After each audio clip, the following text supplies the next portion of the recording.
ஒரு ஊரில் ஒரு ராஜா இருந்தார். அவர் ஒரு பூனை வளர்த்தார். ரொம்ப செல்லமாக அவர் அந்த பூனையை வளர்த்தார். அவர் என்ன பண்ணுவார் தெரியுமா? இரவு நேரத்தில் அந்த பூனையோட தலையில் ஒரு விளக்க வச்சிருவார். அந்த பூனை ரொம்ப ஜாக்கிரதையாக அந்த விளக்கு கீழே விழுந்துடாமல் பார்த்துக்கும். தலையை ஆட்டாமல் ரொம்ப நிதானமாக ராஜா பின்னாடி நடந்து போய்கிட்டே இருக்கும். அந்த விளக்கு வெளிச்சத்தில் எல்லா வேலைகளையும் செஞ்சிருவார். கையில் ஒரு விளக்கை தனியாக எடுத்துகிட்டு போக வேண்டிய அவசியமே இல்லை. விளக்கை தூக்கிட்டு போகிற வேலையை அந்த பூனை பார்த்துக்கும். அதனால் ராஜாவுக்கு அந்த பூனை மேலே ரொம்ப பிரியம். மந்திரிகளையெல்லாம் கூப்பிட்டு அவங்கக்கிட்ட சொல்லுவார், பார்த்தீங்களா இந்த பூனை எவ்வளவு விசுவாசமாக நடக்குது, என் பேரில் எவ்வளவு மரியாதை பார்த்தீங்களா அதுக்கு அப்படிம்பார். இதை கேட்டுவிட்டு அங்கேருந்து அமைச்சர்களில் ஒருத்தர் சொன்னார், மன்னா நீங்கள் சொல்கிறது சரிதான், இருந்தாலும் இந்த பூனையோட விசுவாசத்தை நாம் கொஞ்சம் சோதித்து பார்க்க வேண்டியிருக்கு அப்படின்னாராம். சரி, உங்கள் ஆசையை ஏன் கெடுக்கணும், நல்லா சோதிச்சு பாருங்க அப்படின்னு சொல்லிவிட்டார் ராஜா. உடனே அந்த அமைச்சர் என்ன பண்ணார் தெரியுமா? எங்கேயோ புறப்பட்டு போனார். ஒரு 5-6 எலிகளை பிடிச்சிட்டு வந்தார். அரண்மனையில் ராஜா ஏதோ வேலை பார்த்துக்கிட்டு இருக்கிறாரு. பக்கத்தில் அந்த பூனை ரொம்ப பணிவாக நின்றுக்கிட்டு இருக்குது. அது தலையில் விளக்கு எரிஞ்சிக்கிட்டு இருக்கு.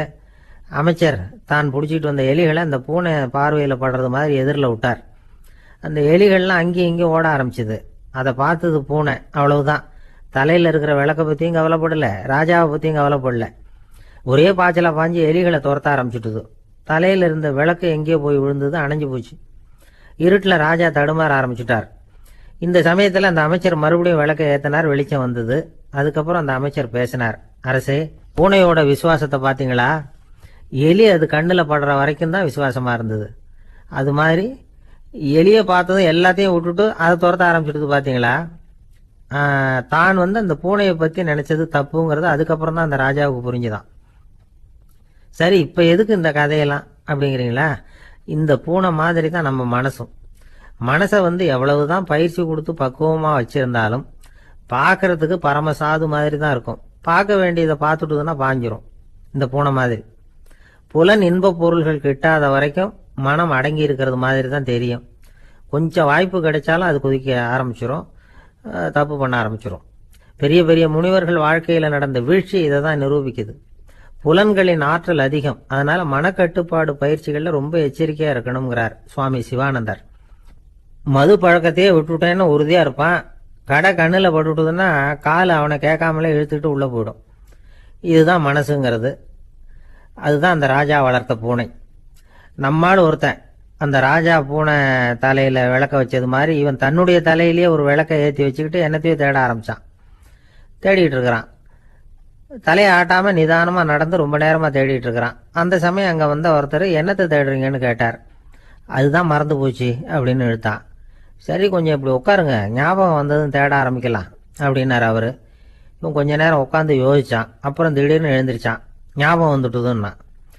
என்னன்னு கேட்டார். எங்கள் வீட்டில் இருந்த விளக்கை எங்கே வச்சேன்னு தெரியல, அதை தான் தேடிக்கிட்டு இருக்கிறேன், ஏற்றி வைக்கலாம்னு பார்க்குறேன் அப்படின்னா.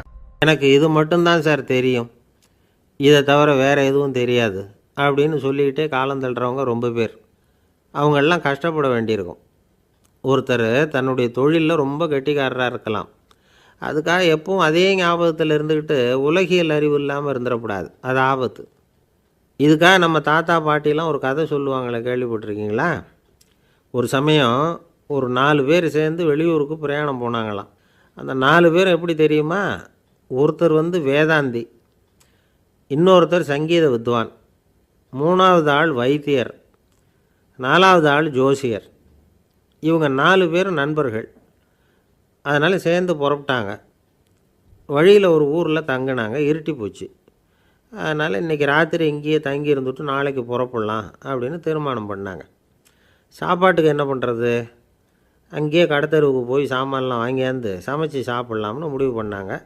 4 பேர் இருக்கிறதுனால ஆளுக்கு ஒரு காரியமாக செய்யலாம் அப்படின்னு வேலையை பிரிச்சுக்கிட்டாங்க.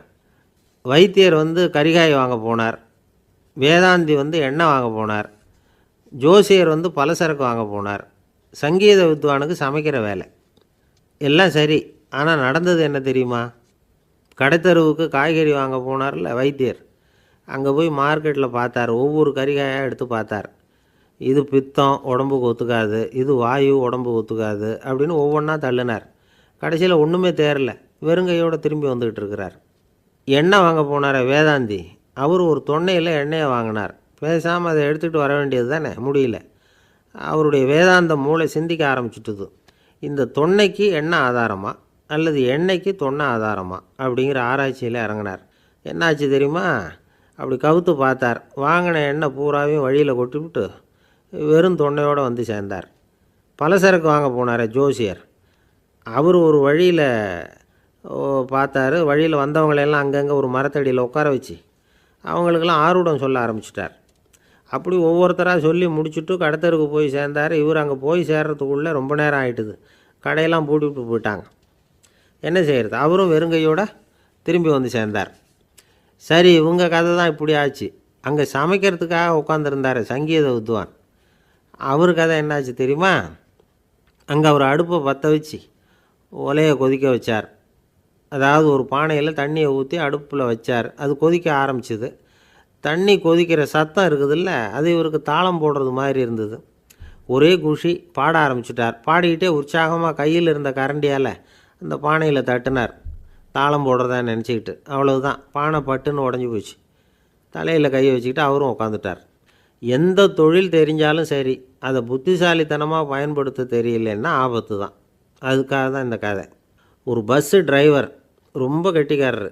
பஸ்ஸை ரொம்ப திறமையாக ஆபத்து இல்லாமல் ஓட்டினதுக்காக பரிசுலாம் வாங்கினவர். அவரே ஒரு படகு ஓட்டுறதுக்காக அழைச்சிட்டு போயிருக்கிறாங்க, மோட்டார் படகு. அதையும் ரொம்ப திறமையாக தான் ஓட்டிகிட்டு போயிருக்கிறாரு. நடுக்கடலில் போனதும் படகு நின்று போச்சு.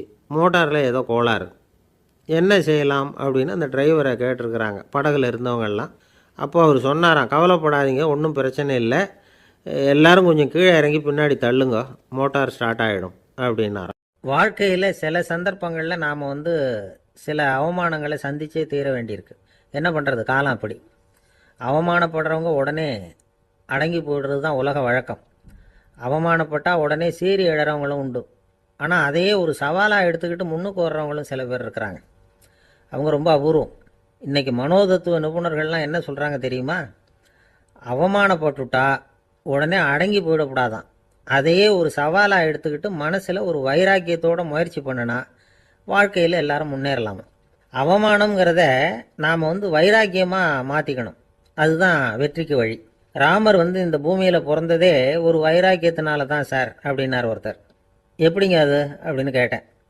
அவர் சொன்னார், தசரதருக்கு ராமர் குழந்தையா பிறக்கணும், அப்போ தான் இங்கே இருக்கிற கஷ்டங்கள்லாம் நீங்கும் அப்படின்னு சர்வ லோகமும் எதிர்பார்த்துக்கிட்டு இருக்குது. ஆனால் அவர் எப்போ பிறப்பார் அப்படின்னு யாருக்கும் தெரியல. அந்த காரியம் சீக்கிரம் நடக்கணுமே, அதுக்கு என்ன பண்ணுறது? நாரதர் வந்தார் ஒரு நாள் தசரதரை தேடி. தசரதா, உனக்கு ஒரு செய்தி தெரியுமான்னு ஆரம்பித்தார். அவர் எப்பவும் இப்படித்தானே ஆரம்பிக்கிறது வழக்கம். என்ன விஷயம்னு கேட்டார் தசரதர்.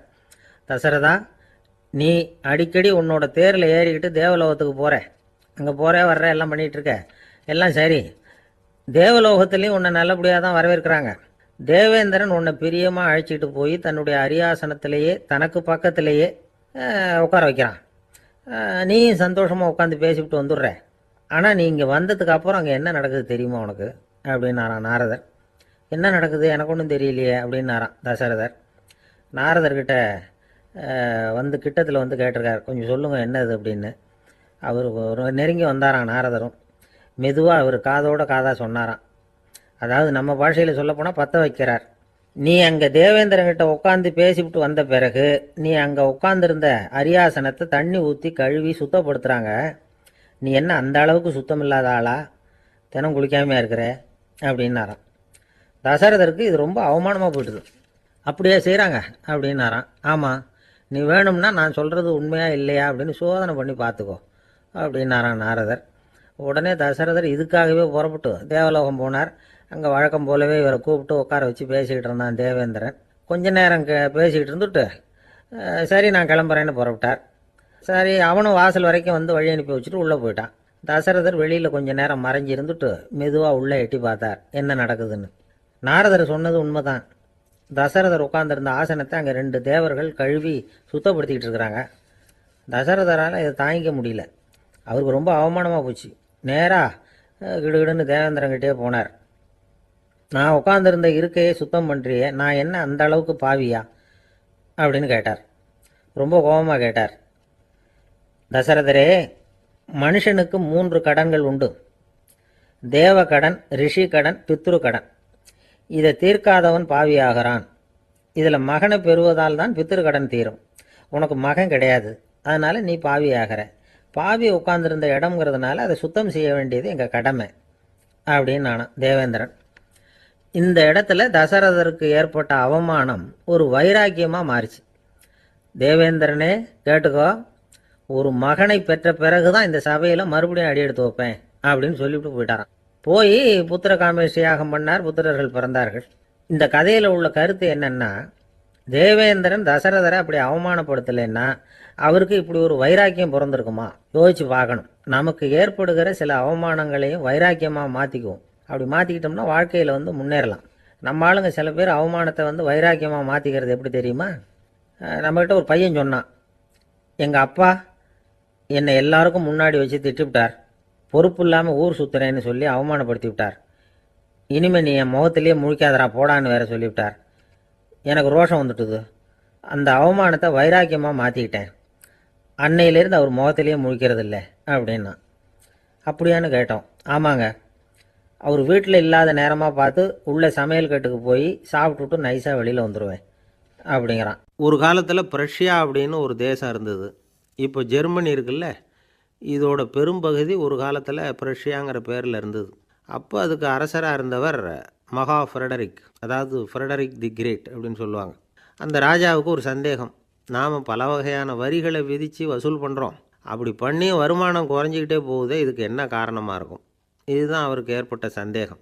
ஒரு சமயம் அந்த அரசர் தம்முடைய அமைச்சர்களையும் பிரபுக்களையும் தளபதிகளையும் கூப்பிட்டு ஒரு விருந்து வச்சார். விருந்து முடிஞ்சதும் அவங்கள பார்த்து இந்த சந்தேகத்தை கேட்டார். வரிகள் அதிகமாக விதித்து வருமானம் குறையறதுக்கு என்ன காரணம் அப்படின்னு கேட்டார். பல பேருக்கு இதுக்கு சரியாக பதில் சொல்ல தெரியல. அனுபவசாலியான ஒரு தளபதி எழுந்திரிச்சார். அரசே, அது எப்படிங்கிறத இப்போ உங்களுக்கு காட்டுறேன்னார். உடனே ஒரு பெரிய பனிக்கட்டி ஒன்றை தன்னுடைய கையில் எடுத்தார். அதை அப்படியும் எப்படியும் திருப்பி பார்த்தார். அப்புறம் அடுத்தவர்கிட்ட கொடுத்தார். அவர் அதை அப்படியும் இப்படியும் திருப்பி பார்த்துட்டு அடுத்தபடியாக இருந்தவர்கிட்ட கொடுத்தார். இப்படியே இதை ஒவ்வொருத்தராக பார்த்துட்டு ஒவ்வொரு கையாக மாறி கடைசியில் மன்னர் கைக்கு போய் சேர்ந்தது. மன்னர் கைக்கு அந்த பனிக்கட்டி போய் சேர்ந்தப்போ அது கொஞ்சம் கொஞ்சமாக உருகி ஒரு பட்டாணி கடலை சைஸுக்கு ஆகிட்டுது. மன்னர் யோசனை பண்ணார், வரி அதிகமாக போட்டாலும் வந்து சேர்றது குறைவாக இருக்கிறதுக்கு என்ன காரணம் அப்படிங்கிறது அவருக்கு புரிஞ்சு போச்சு. காலம்தான் மாறிட்டு இருக்கே தவிர இந்த கையூட்டு வாங்குகிற பழக்கம் மாறினதாக தெரியல. இன்னொரு ராஜா இருந்தார். அவர் தன்னுடைய ராஜாங்கத்தில் லஞ்ச ஊழலே சுத்தமாக இருக்கக்கூடாது அப்படின்னு நினச்சார். அவர்கிட்ட பல்வேறு துறைகளுக்கும் பொறுப்பாக இருந்த பல பேரும் ரொம்ப சுத்தமாகவும் நேர்மையாகவும் இருந்தாங்க. ஒரே ஒருத்தர் மட்டும் எல்லார்கிட்டையும் லஞ்சம் வாங்கிட்டே இருந்தார். அவரை வேறு வேறு துறைகளுக்கு மாற்றி பார்த்தாரு. அந்த ராஜா என்னென்னமோ பண்ணி பார்க்குறாரு. எந்த வேலையை கொடுத்தாலும் அதுலேயும் லஞ்சம் வாங்கிறதுக்கு ஒரு வழியை உண்டு பண்ணிக்குவார் அந்த ஆள். ராஜாவுக்கு இது ஒரு பெரிய தலைவலியாக போட்டுது. இவர் என்ன பண்ணுறது, இவருக்கு என்ன வேலையை கொடுக்கறது, கொஞ்சம் கூட லஞ்சம் வாங்கிறதுக்கு சான்ஸே இல்லாத ஒரு வேலையை கொடுக்கணும் அப்படின்னு திட்டம் போட்டார். ஒரு நாள் அவருக்கு அந்த உத்தரவும் போட்டுட்டார். அதாவது அவருக்கு என்ன வேலைன்னா, கடற்கரையில் தான் அவருக்கு ஆஃபீஸ். அங்கேயே இருந்துக்க வேண்டியது. தினமும் எத்தனை கடல் அலை கரையில் மோதுது அப்படிங்கிறத கணக்கெடுத்து ராஜாவுக்கு தெரிவிக்க வேண்டியது. இதுதான் அவருக்கு வேலை. பேசாமல் அலையை எண்ணிட்டு உட்காந்துருக்கிட்டோம், அப்போவாவது அவர் லஞ்சம் வாங்குகிற சந்தர்ப்பம் இல்லாமல் போயிடும் அவருக்கு அப்படின்னு நினச்சார் ராஜா. இந்த ஆள் கடற்கரைக்கு போய் டியூட்டியில் ஜாயின் பண்ணிக்கிட்டார். ஒரே மாதத்தில் அங்கே சொந்தமாக ஒரு பிரம்மாண்டமான மாளிகை கட்டிவிட்டார். ராஜாவுக்கு இது பெரிய ஆச்சரியமாக போச்சு. அலையை என்ற வேலையில் அந்த ஆள் எப்படி பணம் சம்பாதிச்சார் அப்படின்னு விசாரித்து பார்த்தார் அக்கம் பக்கத்தில். அந்த ஆள் என்ன பண்ணியிருக்கிறாருன்னா, கடற்கரையில் போய் பொறுப்பை ஏற்றுக்கிட்ட உடனே அங்கே இருந்த மீனவர்கள்கிட்ட எல்லாம் இந்த கரையில் ஒரு நாளில் மோதுகிற அலைகள் எத்தனை அப்படின்னு கேட்டிருக்காரு. அது எப்படிங்க தெரியும்னு இருக்காங்க அவங்க. தினமும் அந்த எண்ணிக்கை தெரியணும். நம்ம ராஜாவுக்கு தினமும் அறிக்கை அனுப்பணும், டெய்லி ரிப்போர்ட்டு. தவறுனா நீங்கள் இந்த கடலில் போய் மீன் பிடிக்கிறதுக்கு ராஜாவோட அனுமதி கிடைக்காது அப்படின்ட்டுருக்காரு. உடனே மீனவர்களும் பயந்து போட்டாங்க. கடலுக்கு போகிறதுக்கு அனுமதி இல்லைன்னா பட்டினி கிடக்கிறது மாதிரி ஆகிடுமே. மெதுவாக அந்த ஆளுகிட்ட போனாங்க. காதோட காதாக சொன்னாங்க, ஐயா, எங்களால் கடல் அலையை எண்ண முடியாது. தினமும் எங்களால் முடிஞ்சதை உங்களுக்கு பணமாக கொடுத்துட்றோம். நீங்கள் தான் ராஜா கிட்ட சிபாரிசு பண்ணி நாங்கள் தொடர்ந்து மீன் பிடிக்கிறதுக்கு அனுமதி வாங்கி கொடுக்கணும் அப்படின்னு வேண்டிக்கிட்டாங்க. பணம் தினமும் சேர ஆரம்பிச்சுட்டுது. பதவியில் மற்ற பதவியோட இந்த பதவி எவ்வளவோ மேல் அப்படின்னு நினச்சிட்டோம் அந்த ஆள். அது மட்டும் இல்லை, தயவு பண்ணி என்னை இந்த இடத்த விட்டு மாற்றி விடாதீங்க சார் அப்படின்னு வேற கேட்க ஆரம்பிச்சிட்டானா. இமயமலை அடிவாரத்தில் ஒரு மடம், அங்கே ஒரு சன்னியாசி இருந்தார். அவர்கிட்ட ஒருத்தர் வந்தார். சுவாமி, ஆசையை உதற நினைக்கிறேன், முடியல, ஒட்டிக்கிட்டே வருது அப்படின்னாராம். இப்படி உட்கார, ஒரு கதை சொல்கிறேன் அப்படின்னு சொல்லி அவர் சொல்ல ஆரம்பித்தாராம். அவர் சொன்ன கதை என்னென்னா, ஒரு ஊரில் ஒரு ஆள் இருந்தான். அவன் பேர் குப்புசாமி. அவன்கிட்ட எப்பவும் ஒரு பழைய தொப்பி இருக்கும், விடவே மாட்டான். அதனால் அவனை எல்லோரும் தொப்பி சாமி அப்படின்னு தான் கூப்பிடுறது வழக்கம். ஒரு புது தொப்பி வாங்கிக்கப்படாதாப்பா அப்படின்னு நண்பர்கள்லாம் சொல்லி பார்த்தாங்க. பணத்துக்கு எங்கே போவேன் அப்படின்னு விட்டானான். பணம் வச்சுருக்கான், செலவு பண்ண மனசு வரல, மகா கஞ்சன். பழைய பாட்டில்கள்லாம் வாங்கி விற்றுக்கிட்டு இருந்தான். அப்படி ஒரு தடவை பழைய கண்ணாடி சாமான்களை ஏலத்தில் எடுத்தப்போ அதில் ஒரு அருமையான சென்ட்டு பாட்டில் கிடச்சிது. உடனே ஒரு ஐடியா பண்ணான். அந்த சென்ட்டை சின்ன சின்ன பாட்டில்களில் அடைச்சி ஜன்னல் ஓரமாக அடுக்கி வச்சுட்டான். அதை விற்றா நிறைய பணம் கிடைக்குமே. அதனால் இதுக்கு இடையில் ஒரு நாள் அவன் அப்படியே உட்காந்துருந்தான். அந்த நேரம் நண்பன் வந்தான். ஏண்டா, உன் பழைய தொப்பியை மாற்றப்படாதா, ஊரில் எல்லோரும் கேலி பேசுகிறாங்களே உன்னை தொப்பி சாமின்னு அப்படின்னு சொல்லி கேட்டிருக்கான். இந்த சென்ட்டு பாட்டில் விற்றதும் பணம் வரும், அதுக்கப்புறம் பார்க்கலாம் அப்படின்னு நானா இவன். சரி வா, நீச்சல் குளத்துக்கு போயிட்டு வருவோம் அப்படின்னு கூப்பிட்ருக்கான் நண்பன். 2 பேரும் போனாங்க. அதே நேரம் அந்த ஊர் நீதிபதியும் அங்கே குளிக்க வந்தாராம். அவர்கிட்ட இருந்தது விலை வசந்த ஒரு புது தொப்பி. அதை அங்கே இருந்த ஸ்டாண்டில் மாட்டிவிட்டு குளிக்க போனார். இதுக்கிடையில் குப்புசாமி குளிச்சுட்டு வந்தான். அவனுடைய பழைய தொப்பியை காணலை. அந்த புது தொப்பியை பார்த்தா இது நண்பனுடைய வேலை தான் அப்படிங்கிறதாக புரிஞ்சுக்கிட்டு அதை எடுத்து மாட்டிகிட்டு வந்துட்டான். நீதிபதி குளிச்சுட்டு வந்து பார்க்குறாரு, தொப்பியை காணும். போலீஸில் புகார் கொடுத்தார். அவங்க தேடினாங்க. ஒரு மூலையில் பழைய தொப்பி கிடச்சிது. அடடா, இது நம்ம குப்புசாமியோட தொப்பி இல்லையா அப்படின்னு நானா ஒருத்தன். உடனே அவன் வீட்டுக்கு தேடிட்டு போயிருக்காங்க. அங்கே போய் பார்த்தா புது தொப்பி அங்கே இருக்குது. உடனே அவனுக்கு 1000 ரூபா அபராதம் போட்டாங்களாம். அவன் பணத்தை கட்டிவிட்டு ரொம்ப எரிச்சலோடு வீட்டுக்கு வந்தான். பழைய தொப்பி கண்ணில் பட்டது. மறுபடியும், உன்னால் தானே எனக்கு 1000 ரூபா நஷ்டம் அப்படின்னு சொல்லி அதை எடுத்துக்கிட்டு அப்படி போயிருக்கான். அந்த ஊர் குளத்தில் வீசி எரிஞ்சிட்டு வந்துட்டான். அது மீன் பிடிக்கிற ஒருத்தன் கையில் சிக்கிச்சு. அவன் வர்ற வழியில் அதை எடுத்து வேகமாக வீசி எறிஞ்சான். அது நேராக குப்புசாமி வீட்டு ஜன்னல் வழியாக உள்ளே இந்த சென்ட்டு பாட்டில்கள் மேலே விழுந்து எல்லாம் உடஞ்சி நொறுங்கி போச்சு. குப்புசாமி பார்த்தான். தோட்டத்தில் ஆழமாக ஒரு குழியை வெட்டினான். அந்த தொப்பியை போட்டான், மூடிவிட்டான். இதை அடுத்த வீட்டுக்காரன் பார்த்தான். ஏதோ புதையல் தான் வச்சுருக்கான் போல இருக்குன்னு நினச்சான். போலீஸில் போய் புகார் கொடுத்துட்டான். மறுபடியும் போலீஸ் குழியை தோண்டினாங்க. பழைய தொப்பி மறுபடியும் வெளியில் வந்தது. எல்லோரும் சிரிக்கிறாங்க. அன்னைக்கு ராத்திரியே அந்த தொப்பியை எடுத்துக்கிட்டு நேராக புறப்பட்டான். ஒரு கல்லில் அதை சேர்த்து கட்டி குடிநீர் தொட்டி இருக்கும்ல, அதில் போட்டுட்டு வந்துட்டான். இனிமேல் என்ன பண்ணும் பார்ப்போன்னு. ஒரு நாள் திடீர்னு குழாயெல்லாம் அடைப்பட்டு போச்சு. மாநகராட்சி அலுவலர்கள் என்னன்னு பார்த்தா அந்த பழைய தொப்பி குழாயை அடைச்சிக்கிட்டு இருக்குது. இது குப்புசாமியோட தொப்பிங்கிறது தான் எல்லாருக்கும் தெரியுமே. உடனே குடிநீரை பாழாக்கணத்துக்காக குப்புசாமிக்கு கோர்ட்டு 2500 ரூபா அபராதம் போட்டுவிட்டுது. அதையும் கட்டிவிட்டு வெளில வந்தான். கடைசியாக முடிவு பண்ணான். ஒரு நெருப்பு குச்சியை கிழிச்சான். தொப்பியை கொளுத்தினான். எரிஞ்சுது. எடுத்து வெளில எரிஞ்சான். கொஞ்ச நேரத்தில் தீ அணைப்பு படம் வந்துட்டுது. ஆமாம், இவன் எடுத்து எரிஞ்சது வெளியில் விழுந்து வீட்டு கூரையே பற்றிக்கிட்டு எரிய ஆரம்பிச்சுட்டுது. அவனோட பணத்தாசையும் அதோடு சேர்ந்து எரிஞ்சு போச்சான். இப்படி ஒரு கதை. இந்த கதையை சொல்லி முடித்தார் அந்த இமயமலை அடிவாரத்தில் இருந்த சன்னியாசி. இப்போ அந்த குப்புசாமி எங்கே இருக்கிறான்னு கேட்டார் எதிரில் இருந்தவர். இதோ உன் எதிரிலே இருக்கிறான், நான் தான் அந்த குப்புசாமி அப்படின்னாரான் அந்த சன்னியாசி. அந்த குப்புசாமிகிட்ட இருந்தது மாதிரி ஒரு பழைய தொப்பி நம்ம ஒவ்வொருத்தர்கிட்டையும் உண்டு. அதை எப்படி தொலைக்கிறதுன்னு தெரியாமல் தடுமாறிக்கிட்டு இருக்கிறோம். அது என்ன தொப்பிங்கிறீங்களா? அதுதான் நம்மை சூழ்ந்திருக்கிற மாயை அப்படிங்கிறார் சுவாமி சின்மயானந்தர். மெய்ஞானம் கிடைக்கிறப்போ மாயை எரிஞ்சு போகும் அப்படிங்கிறது அவருடைய கருத்து. நம்மால் ஒருத்தர் வேகமாக ஓடி வந்தார். காலில் மாட்டியிருந்த பழைய செருப்பு 2ஐயும் ஆவேசமாக தூக்கி ஒரு கிணத்துல போட்டுட்டு வெறுங்காலோடு நடந்து வந்துக்கிட்டு இருக்கிறார். ஏன் அப்படி பண்ணீங்க அப்படின்னு கேட்டோம். அந்த செருப்புக்கு சொந்தக்காரன் பின்னாடி வந்துக்கிட்டு இருக்கிறான், அதனால் அப்படி பண்ணேன் அப்படிங்கிறார் இவர். ஒரு ராஜா இருந்தார். நாடு பூராவும் நிறைய மரங்களை நட்டு வளர்க்கணுங்கிறது அவரோட ஆசை. தானே அதுக்கு முன்மாதிரியாக இருக்கணும்னு நினச்சார். அரண்மனையை சுற்றி மரங்களை நட்டு வளர்த்தார். இதை பார்த்துட்டு ஜனங்களும் அவங்கவுங்க வீட்டை சுற்றி மரக்கன்றுகளை நட்டு வளர்த்தாங்க. கொஞ்ச காலத்தில் ஊர் பூரா பசுமையாக மாறிச்சு. எல்லாருக்கும் சந்தோஷமாக இருந்தது. இது ஒரு பக்கம் இருக்கட்டும். இப்போ நான் சொல்ல போகிற கதை வேறு.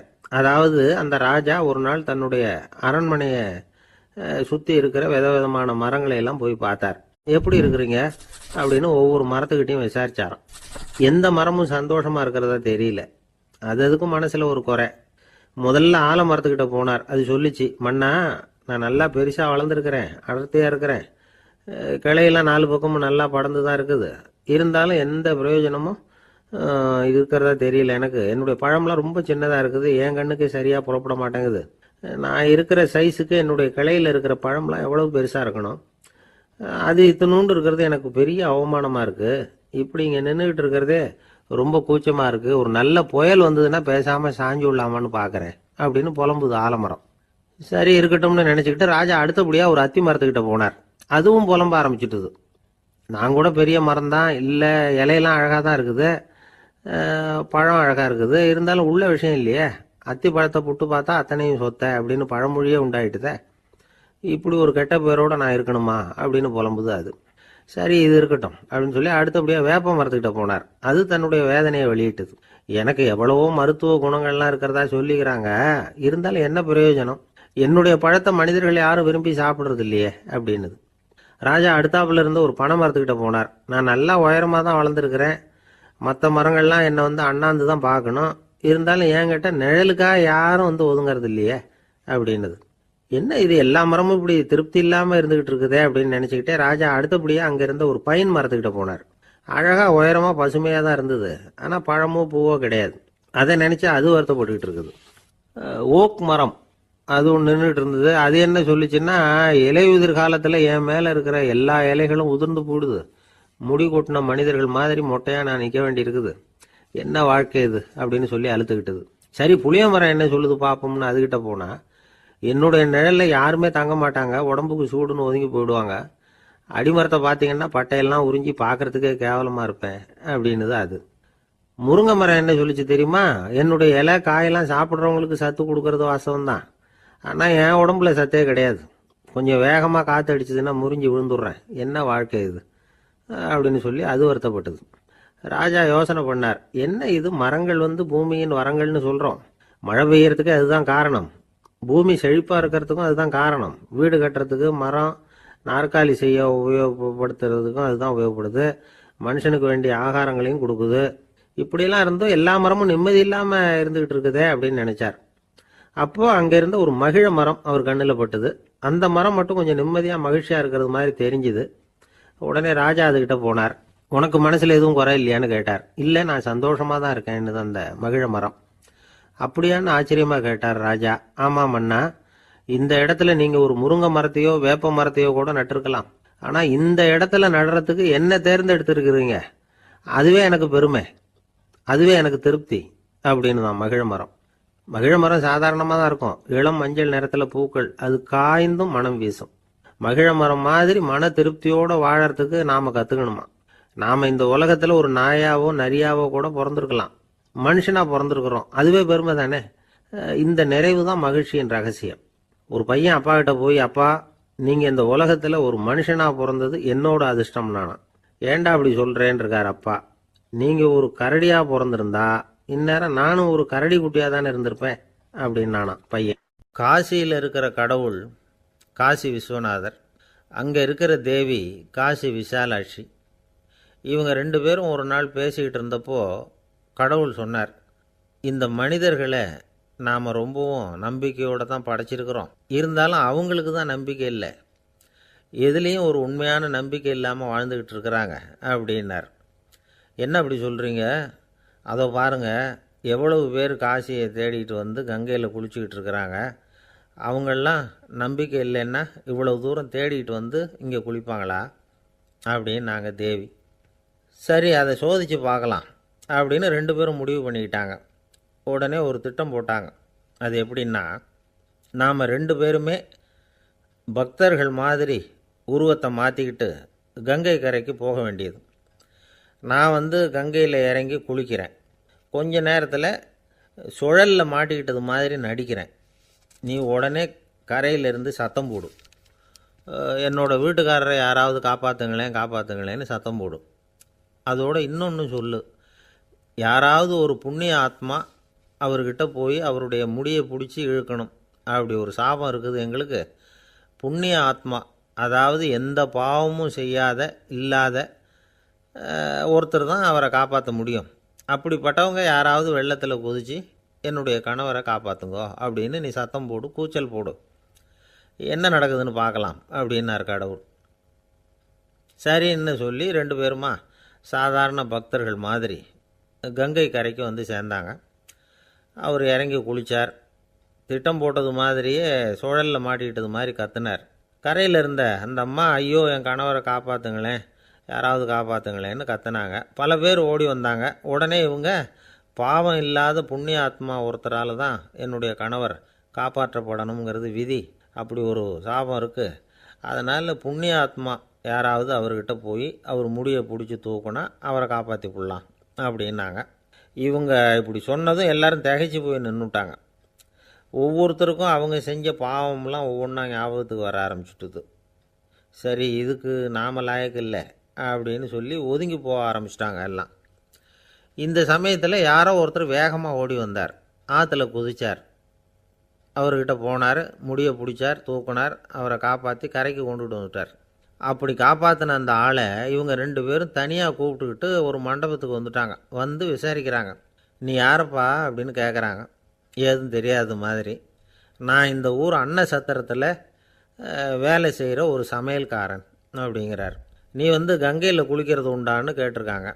நான் இந்த ஊர்லேயே தான் இருக்கிறேன், இருந்தாலும் தினமும் கங்கையில் குளிக்கிறதில்ல, எப்போவாவது ஒரு நாள் அங்கே குளிப்பேன் அப்படின்னார். கங்கையில் மூழ்கி எழுந்திரிச்சா பாவம்லாம் தொலையும்னு சொல்கிறாங்க. அப்படி இருக்கிறப்போ அங்கே இன்றைக்கி கங்கையில் குளிச்சுக்கிட்டு இருக்கிறவங்கெல்லாம் தங்களை வந்து புண்ணிய ஆத்மாவா நினைக்கல. கங்கையில் குளிக்காத நீ உன்னை வந்து புண்ணிய ஆத்மாவா நினச்சி என்னை காப்பாற்ற வந்திருக்கிற, அது எப்படி அப்படின்னு கேட்டார். அதுக்கு அந்த ஆள் சொல்கிறான், கங்கையில் குதித்ததுக்கு அப்புறம் தானே உங்களை காப்பாற்ற போகிறோம், அப்படி குதிக்கும் பொழுது என்னுடைய பாவம்லாம் போயிருக்கும்ல, நான் புண்ணிய ஆத்மாவாக ஆயிருப்பேனே, அதனால தான் துணிஞ்சு வந்து உங்களை காப்பாற்றினேன் அப்படின்னா. கடவுளும் தேவியும் அவனுக்கு வந்து காட்சி கொடுத்தாங்களாம். இப்படி ஒரு கதை உண்டு. அதாவது கங்கையில் குளிச்சுக்கிட்டு இருக்கிறவங்களுக்கே தங்களுடைய பாவம் போகுங்கிற நம்பிக்கை பரிபூர்ணமாக இல்லை, குளிக்காத ஒருத்தனுக்கு அந்த நம்பிக்கை இருந்தது. அதனால் அவனால் கடவுளை பார்க்க முடிஞ்சது. கடவுளை வந்து நாமளும் பார்க்க முடியுமா முடியாதா அப்படிங்கிற குழப்பம்லாம் நமக்கு வேண்டியதில்லை. நம்பிக்கையோடு வாழணுங்கிற உண்மையை மட்டும் இந்த கதையிலேருந்து புரிஞ்சுக்கிட்டால் போதும்.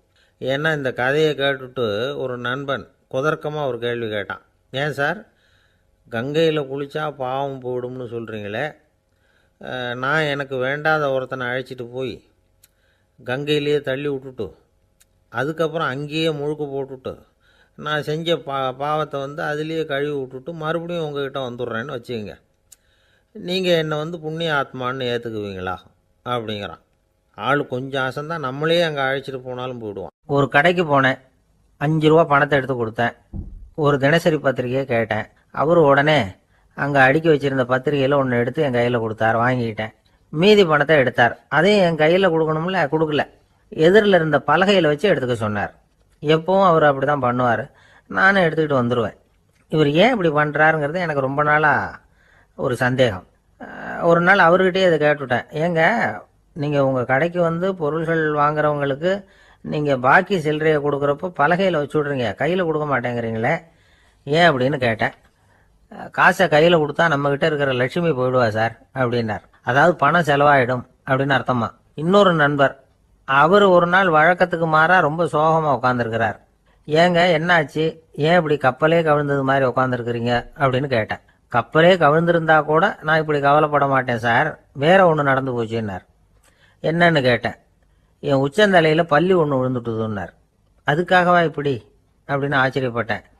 ஆமாங்க, பள்ளி உச்சந்தலையில் விழுந்தா பலன் என்னன்னு பஞ்சாங்கத்தில் பார்த்தேன், மரணம்னு போட்டிருக்கு அப்படின்னு சொல்லிவிட்டு அவர் தொடர்ந்து கவலைப்பட ஆரம்பிச்சிட்டார்.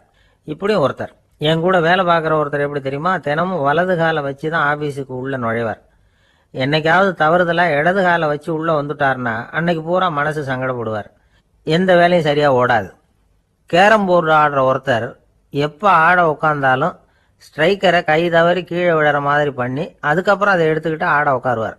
ஏன்னா எப்போ ஒரு தடவை நிஜமாவே அது வந்து கை தவறி கீழே விழுந்திருக்குது, அன்னைக்கு பிரமாதமாக ஜெயிச்சுட்டார். உடனே ஒரு முடிவுக்கு வந்துட்டார், கை தவறுனா லாபம் அப்படின்னு. அதுக்கப்புறம் அதையே பழக்கமாக்கிக்கிட்டார். பூனை குறுக்க போனால் சகனம் சரியில்லைன்னு நினைக்கிறவங்க உண்டு. ஆனால் ஒருத்தர் எப்படி தெரியுமா, அவர் வெளியில் கிளம்புற சமயம் பக்கத்து வீட்டு ரேடியோவில் மியாவ் மியாவ் பூனைக்குட்டின்னு பாட்டு சத்தம் கேட்டால் கூட போதும், சகனம் சரியில்லைன்னு பிரயாணத்தை கேன்சல் பண்ணிவிடுவார். இப்போ இவ்வளவும் எதுக்கு சொல்கிறோம்னா, அளவுக்கு மீறின சகுன நம்பிக்கைகள் இருக்கு பாருங்க, இதோட பயமும் சேர்ந்துக்கிட்டதுன்னு வச்சுக்கோங்க, இது ஒருத்தருடைய மனநிலையை பாதிச்சிடும். இது உளவியல் நிபுணர்கள் சொல்கிற கருத்து. வாழ்க்கையே தடுமாற வச்சிரும். பாதுகாப்பு இல்லாத உணர்வு, ஒரு விதமான டிப்ரெஷன் மனநிலை, இதெல்லாம் தான் இதுக்கு காரணமாக அமையலாம். சில பேர் காய்கறி நறுக்க கத்தியை கையில் எடுத்தால் கூட நேரம் சரியாக இருக்கா அப்படின்னு பார்த்துட்டு தான் வேலையை ஆரம்பிக்கிறது வழக்கம். அறிவு தான் மனசுக்கு வாத்தியாராக இருக்கணும், அப்போ தான் வாழ்க்கை நிம்மதியாக இருக்கும். அறிவு மனசு சொல்கிறபடியெல்லாம் கேட்க ஆரம்பிச்சுட்டுதுன்னா இடைஞ்சல் தான். ஒருத்தருக்கு 7ஆம் நம்பர் தான் ராசியான நம்பராம். 7ஆம் தேதி தான் எந்த காரியத்தையும் ஆரம்பிப்பாராம். 7 எழுத்து வர்றது மாதிரி பேரை மாற்றி வச்சுக்கிட்டார். 7 மணிக்கு தான் தினமும் எழுந்திருப்பார். 7ஆம் நம்பர் வீட்டில் தான் குடியிருக்கார். கல்யாணம் கூட 7ஆம் தேதி தான் பண்ணிக்கிட்டார். அவர் ஒரு நாள் குதிரை பந்தயத்துக்கு போனாராம். குதிரையோட பேரையெல்லாம் பார்த்தார். ஒரு குதிரையோட பேர் 7 எழுத்தில் அமைஞ்சிருந்தது. 7 தானே இவருக்கு அதிர்ஷ்ட நம்பர். அதனால் உடனே அது பேரில் பணத்தை கட்டினார். பந்தயம் நடந்தது. என்ன சார் ஆச்சுன்னு கேட்டாங்க. நான் பணம் கட்டின அந்த என்னோட குதிரை 7ஆவதாக சேர்ந்தது சார் அப்படின்னாராம் சோகமா. ஒரு ஊரில் ஒரு இளைஞன் இருந்தான். ஒரு நாள் அவன் ஒரு குருவை தேடிக்கிட்டு புறப்பட்டான். ஊரை விட்டு வெளியில் போனான். போகிற வழியில் ஒரு காடு. அந்த காட்டில் ஒரு மரத்தடியில் ஒரு பெரியவர் உட்காந்துருக்கிறார். அமைதியாக மௌனமாக அவர் அமர்ந்திருக்கிறார். இந்த பெரியவரை விசாரிக்கலாம், குருவை தேடி கண்டுபிடிக்கிறதுக்கு இவர் ஏதாவது ஒரு வழி சொல்லி கொடுப்பார் அப்படின்னு நினச்சிக்கிட்டு அவரை நெருங்கினான். ஐயா, எனக்கு ஒரு குரு தேவை, எங்கே கிடைப்பார், அவரை எப்படி அடையாளம் கண்டுபிடிக்கிறது, அதை பற்றி ஏதாவது விவரம் சொன்னீங்கன்னா நான் கண்டுபிடிச்சிக்குவேன் அப்படின்ட்டுருக்கான். பெரியவர் நிமிர்ந்து பார்த்தார். தம்பி, அது ரொம்ப சுலபம். அவர் வயசானவராக இருப்பார், என்னை விட சுமார் 30 வயசு அதிகமாக இருக்கும். அவர் ஒரு மரத்தடியில் தான் உட்காந்துருப்பார் அப்படின்ட்டுருக்கான். சரிங்க பெரியவரே, அது என்ன மாதிரியான மரம், எப்படி இருக்கும் அப்படின்னு கேட்டிருக்கான். பெரியவர் அந்த விவரங்களையும் சொல்லியிருக்கிறாரு. அது மட்டும் இல்லை, சந்திக்கிற நாள், நேரம், வினாடி முதற்கொண்டு எல்லா விவரங்களையும் துல்லியமாக சொன்னாராம். இவ்வளவு விவரங்களை இவரால் எப்படி சொல்ல முடியுது அப்படின்னு இவனுக்கு ஆச்சரியம். இருந்தாலும் அந்த பெரியவர் கடைசியாக ஒரு விவரம் சொன்னார். அது என்ன தெரியுமா, எப்படியும் நீ அவரை சந்திக்கிறதுக்கு ஒரு 30 வருஷம் ஆகும் அப்படின்னு சொல்லிவிட்டாராம். ரொம்ப நன்றிங்க பெரியவரே அப்படின்னு சொல்லிவிட்டு அந்த இளைஞன் புறப்பட்டுருக்கான். இப்போ அவனுக்கு குரு பற்றின விவரம் எல்லாம் கிடச்சிட்டுது, சந்திக்கிற நேரமும் தெரிஞ்சுட்டுது. ஆனால் 30 வருஷம் அவரை தேடி அலைய வேண்டியிருக்குமே. அவன் தேட ஆரம்பித்தான். காடு மலை எல்லாம் சுற்றி அலைஞ்சான். பல வருஷங்கள் தேடினான். அழுத்து போயிட்டான். கடைசியில் அவனுக்கும் வயசாகிட்டுது. கடைசியில் தன்னுடைய சொந்த ஊருக்கே திரும்பி போய்கிட்டு இருந்தான். அங்கே ஒரு மரத்தடியில் அவன் தேடிக்கிட்டு இருந்த குருநாதர் கிடைச்சார். யார் அவருன்னா, 30 வருஷத்துக்கு முன்னாடி வழி சொல்லி கொடுத்தாருல அதே பெரியவர். அவருக்கு இப்போ 30 வயசு அதிகமாக இருந்தது. அதே மரம். அன்னைக்கு பெரியவர் சொன்ன அடையாளம் இப்போ பொருத்தமாக இருந்தது. இப்போ அந்த பெரியவர் சொன்னார், சரியாக சேர்ந்துட்டேன், வா, உனக்காக தான் நான் இவ்வளவு காலமும் காத்துக்கிட்டு இருந்தேன் அப்படின்னாராம். என்ன சொல்கிறீங்கன்றிருக்கான். 30 வருஷத்துக்கு முன்னாடி என்கிட்ட வந்தியே, அப்போவே என் காலம் முடிஞ்சு போயிருந்தது. அப்போவே என்ன உனக்கு அடையாளம் தெரியல, அதனால் இவ்வளவு காலம் உனக்காக காத்துட்ருக்கும்படி ஆகிட்டுது அப்படின்னாராம். ஐயா, அப்போவே நீங்கள் சொல்லியிருக்கலாமே, இதுதான் 30 வருஷம் கழித்து நீ சந்திக்க போகிற இடம், நான் தான் உன்னுடைய குரு அப்படின்னு சொல்லியிருக்கலாமே அப்படின்ட்டுருக்கான். அந்த பெரியவர் சிரிச்சுக்கிட்டே இதுக்கு பதில் சொன்னாராம். நான் எவ்வளவோ விவரமாக தான் சொன்னேன், நீ சரியாக புரிஞ்சிக்கல. காரணம், அப்போது நீ போதுமான அளவுக்கு பக்குவம் பெற்றிருக்கவில்லை. அதனால் புரியும் சக்தி இல்லாமல் போயிட்டுதப்போ 30 ஆண்டு காலம் நீ அலைஞ்சி தெரிஞ்சிருக்கிற. அது காரணமாக இப்போ உனக்கு அந்த பக்குவம் வந்துட்டுது. அதனால தான் அடையாளம் காண முடிஞ்சுது. நானே உன்னுடைய குரு அப்படின்னாராம். இதிலேருந்து என்ன தெரியுதுன்னா, ஆன்மீகத்தில் மாணவனாக சேர்றதுக்கு கூட ஒரு பக்குவத்தன்மை தேவைப்படுது. ஒரு பெரிய ஞானி, அவர்கிட்ட ஒரு சீடனாக இருக்க ஒருத்தன் வந்தான். எதிரில் நின்னான். ஞானி அவனை வெகு நேரம் உற்று பார்த்தார். அப்புறம் சொன்னார், சீடனாக இருக்கிறது ரொம்ப சிரமம்னார். நான் தயாராக இருக்கிறேன்னா. அது இன்னமும் சிரமமாச்சே, இங்கே குருவாக இருக்கிறது மட்டுமே சுலபம் அப்படின்னாராம். அப்படின்னா நான் குருவாகவே ஆயிடுறேன் அப்படின்னானா.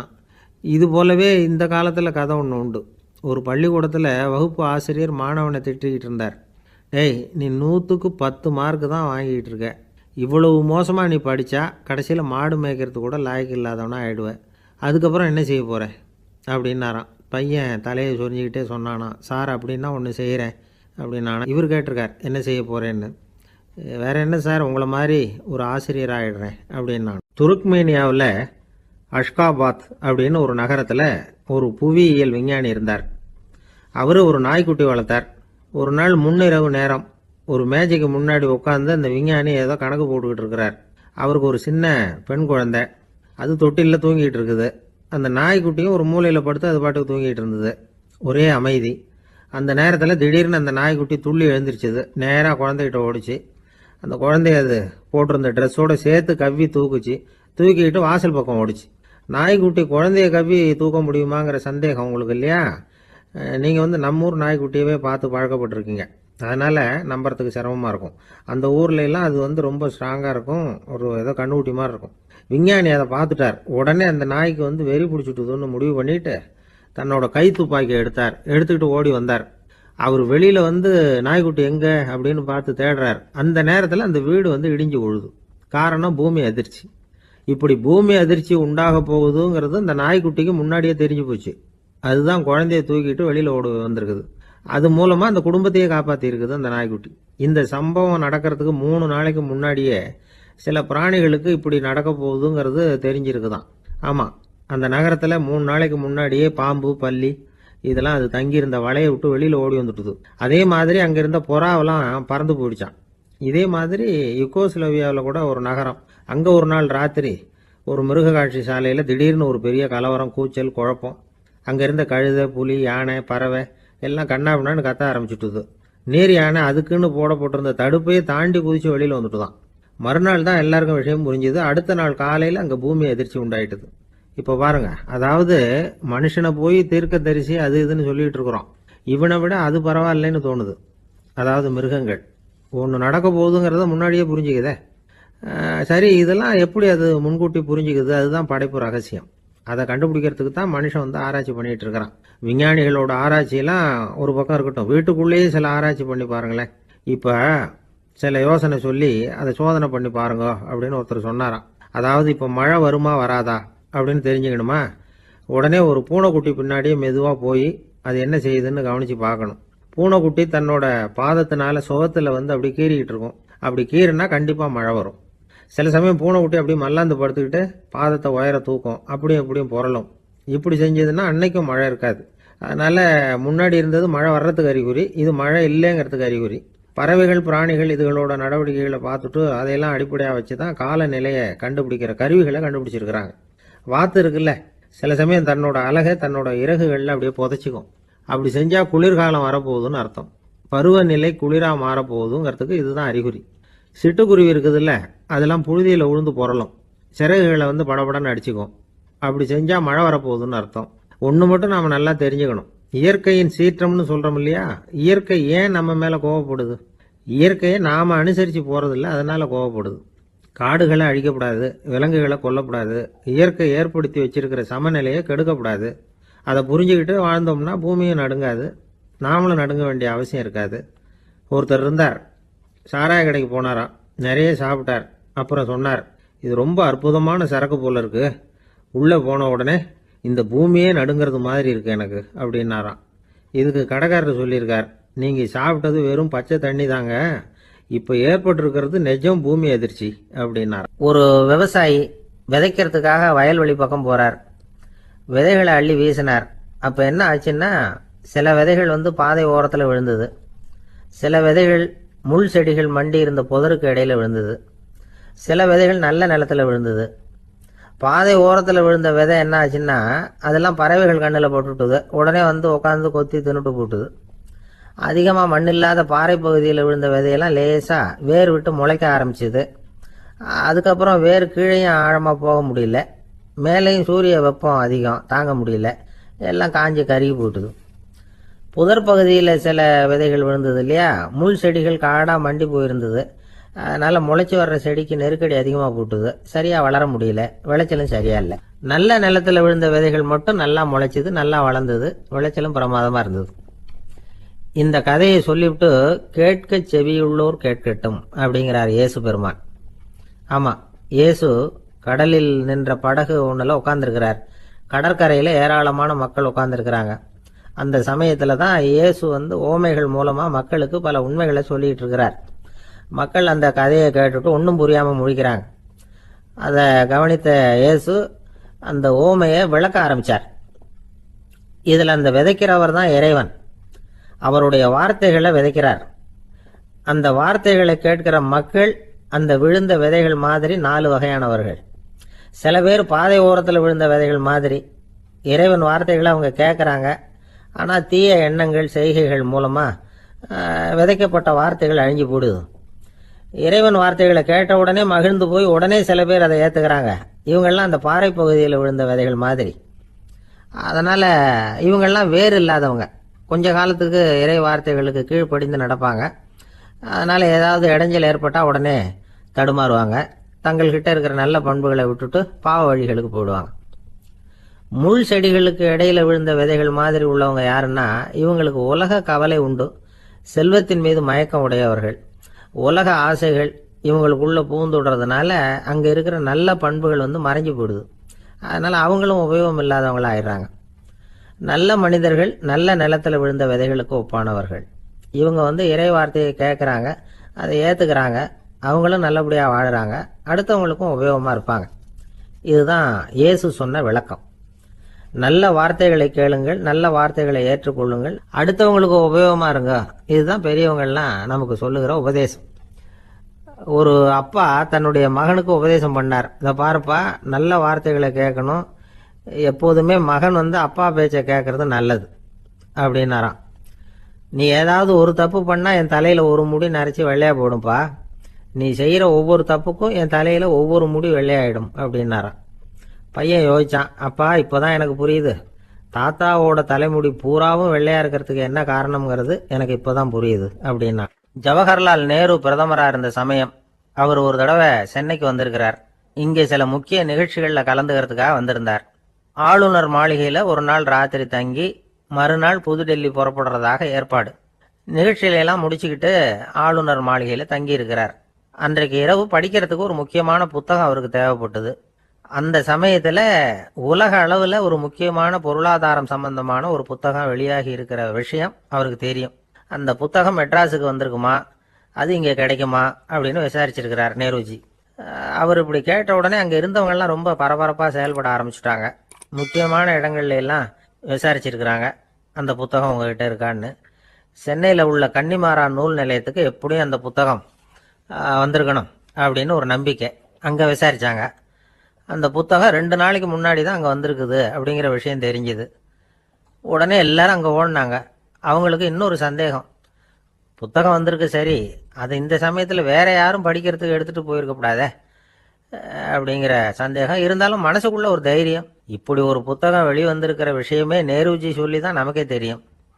அதுவும் இல்லாமல் உலக பொருளாதாரம் சம்பந்தமான ஏதோ ஒரு புத்தகம் அது.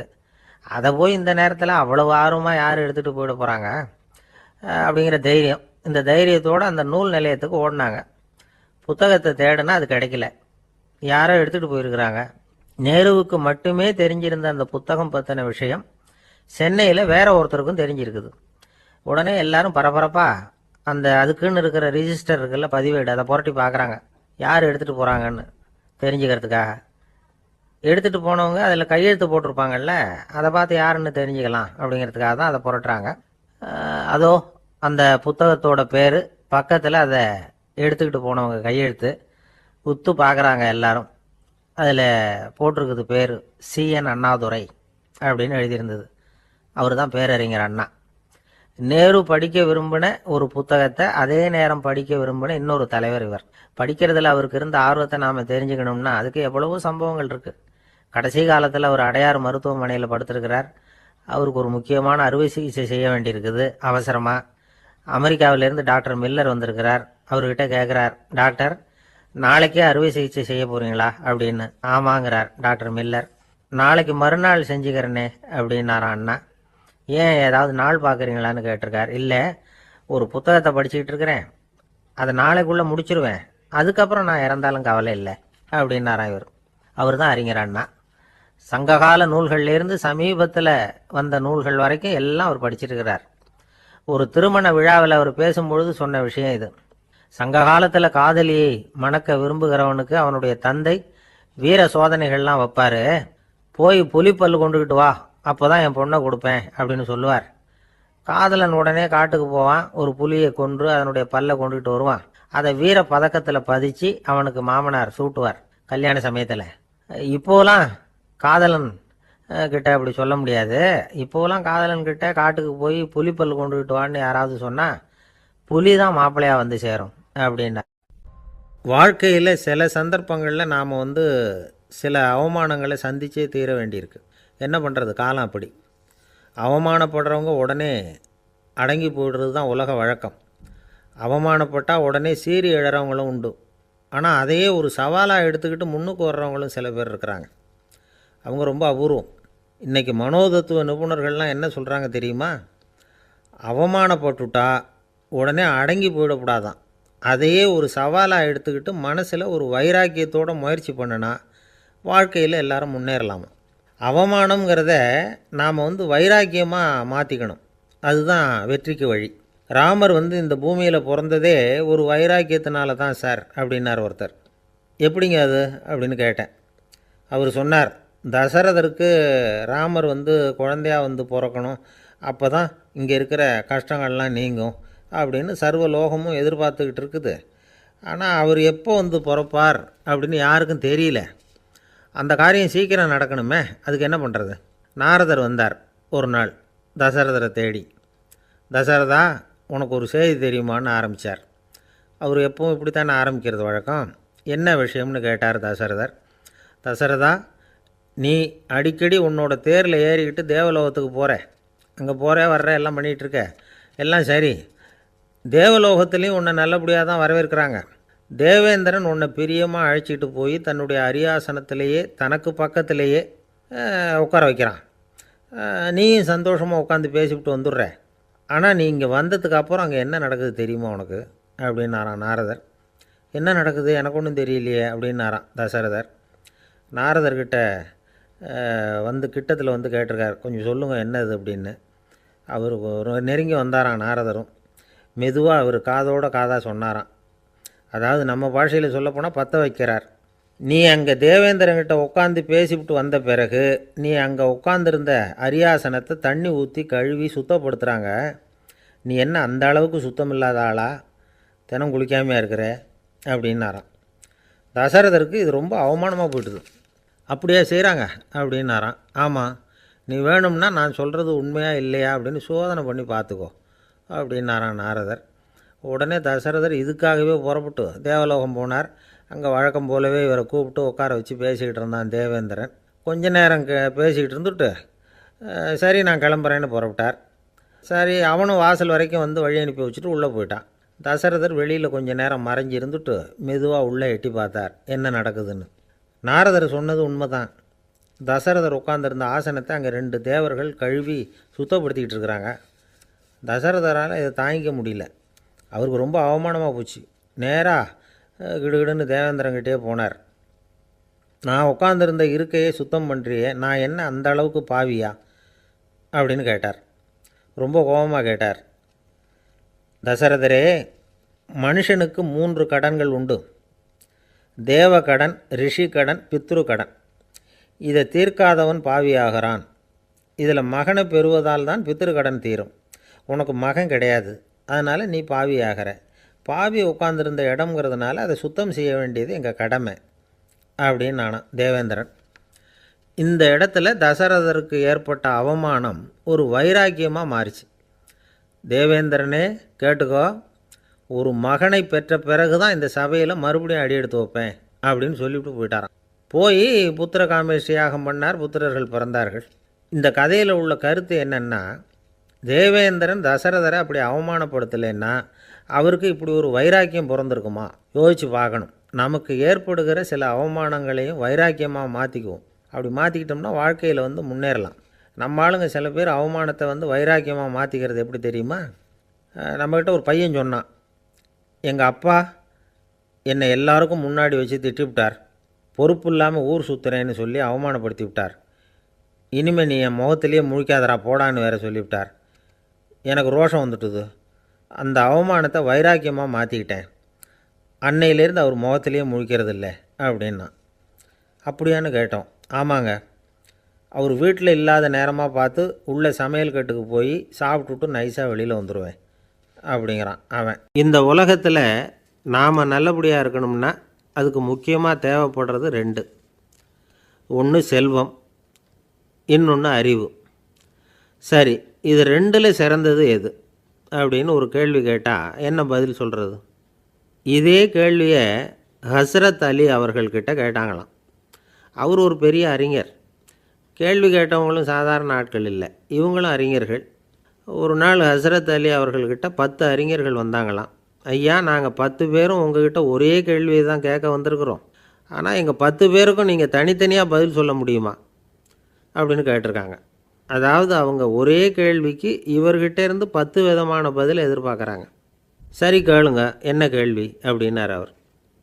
அப்போ தான் அவங்க கேட்டாங்களாம், செல்வம் அறிவு இது ரெண்டில் சிறந்தது எது? இதுதான் கேள்வி. ஹஸ்ரத் அலி என்ன பண்ணார் தெரியுமா? அவங்கள ஒவ்வொருத்தராக கூப்பிட்டார், ஒவ்வொரு விதமான பதிலை சொல்லி அனுப்புனார்.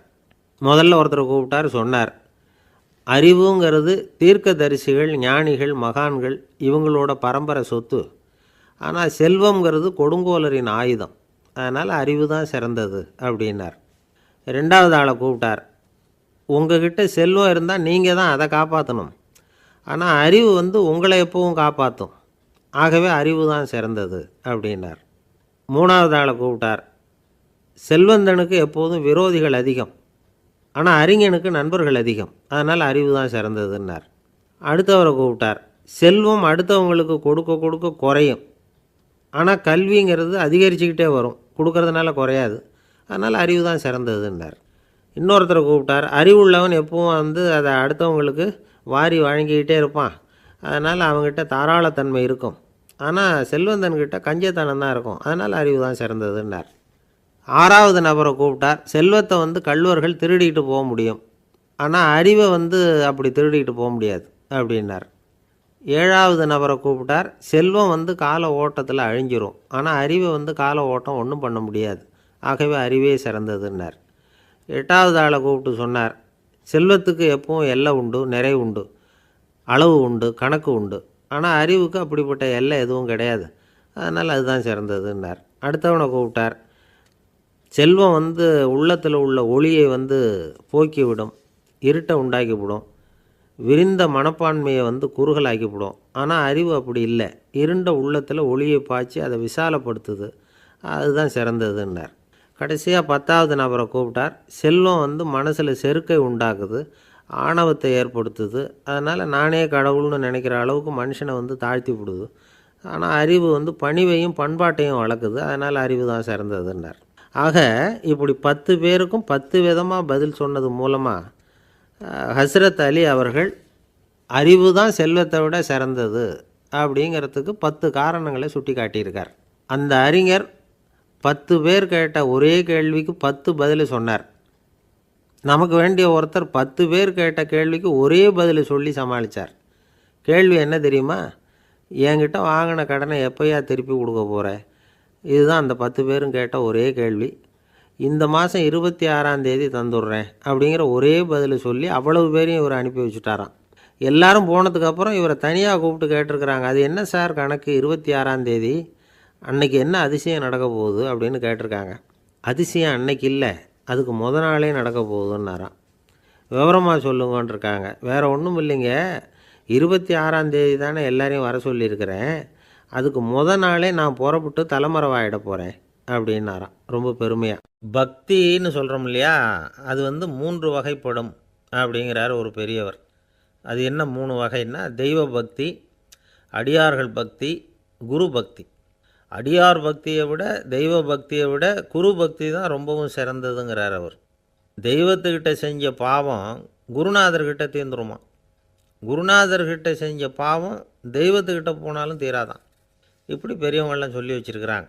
ஒரு காடு, அங்கே அயோத தௌமியர் அப்படின்னு ஒரு தபோதனர், அவர் பல மாணவர்களை ஒன்றா சேர்த்து ஒரு குருகுலம் நடத்திக்கிட்டு இருக்கிறார். பல தரப்பட்டவங்க பல திறப்பட்டவங்க மாணவர்கள் அதில் சேர்ந்து படிச்சுக்கிட்டு இருக்கிறாங்க. பாஞ்சால ராஜகுமாரன் ஒருத்தனும் அந்த குருகுலத்தில் சேர்ந்து படிச்சுக்கிட்டு இருக்கிறான். அவன் பேர் ஆருணி, பெரிய இடத்து புள்ள. இருந்தாலும் படிப்பில் ரொம்ப கெட்டிக்காரனாக இருந்தான். அவன்தான் அங்கே முதல் மாணவன். ஒரு நாள் குருநாதர் அந்த அரசகுமாரனை கூப்பிட்டார்.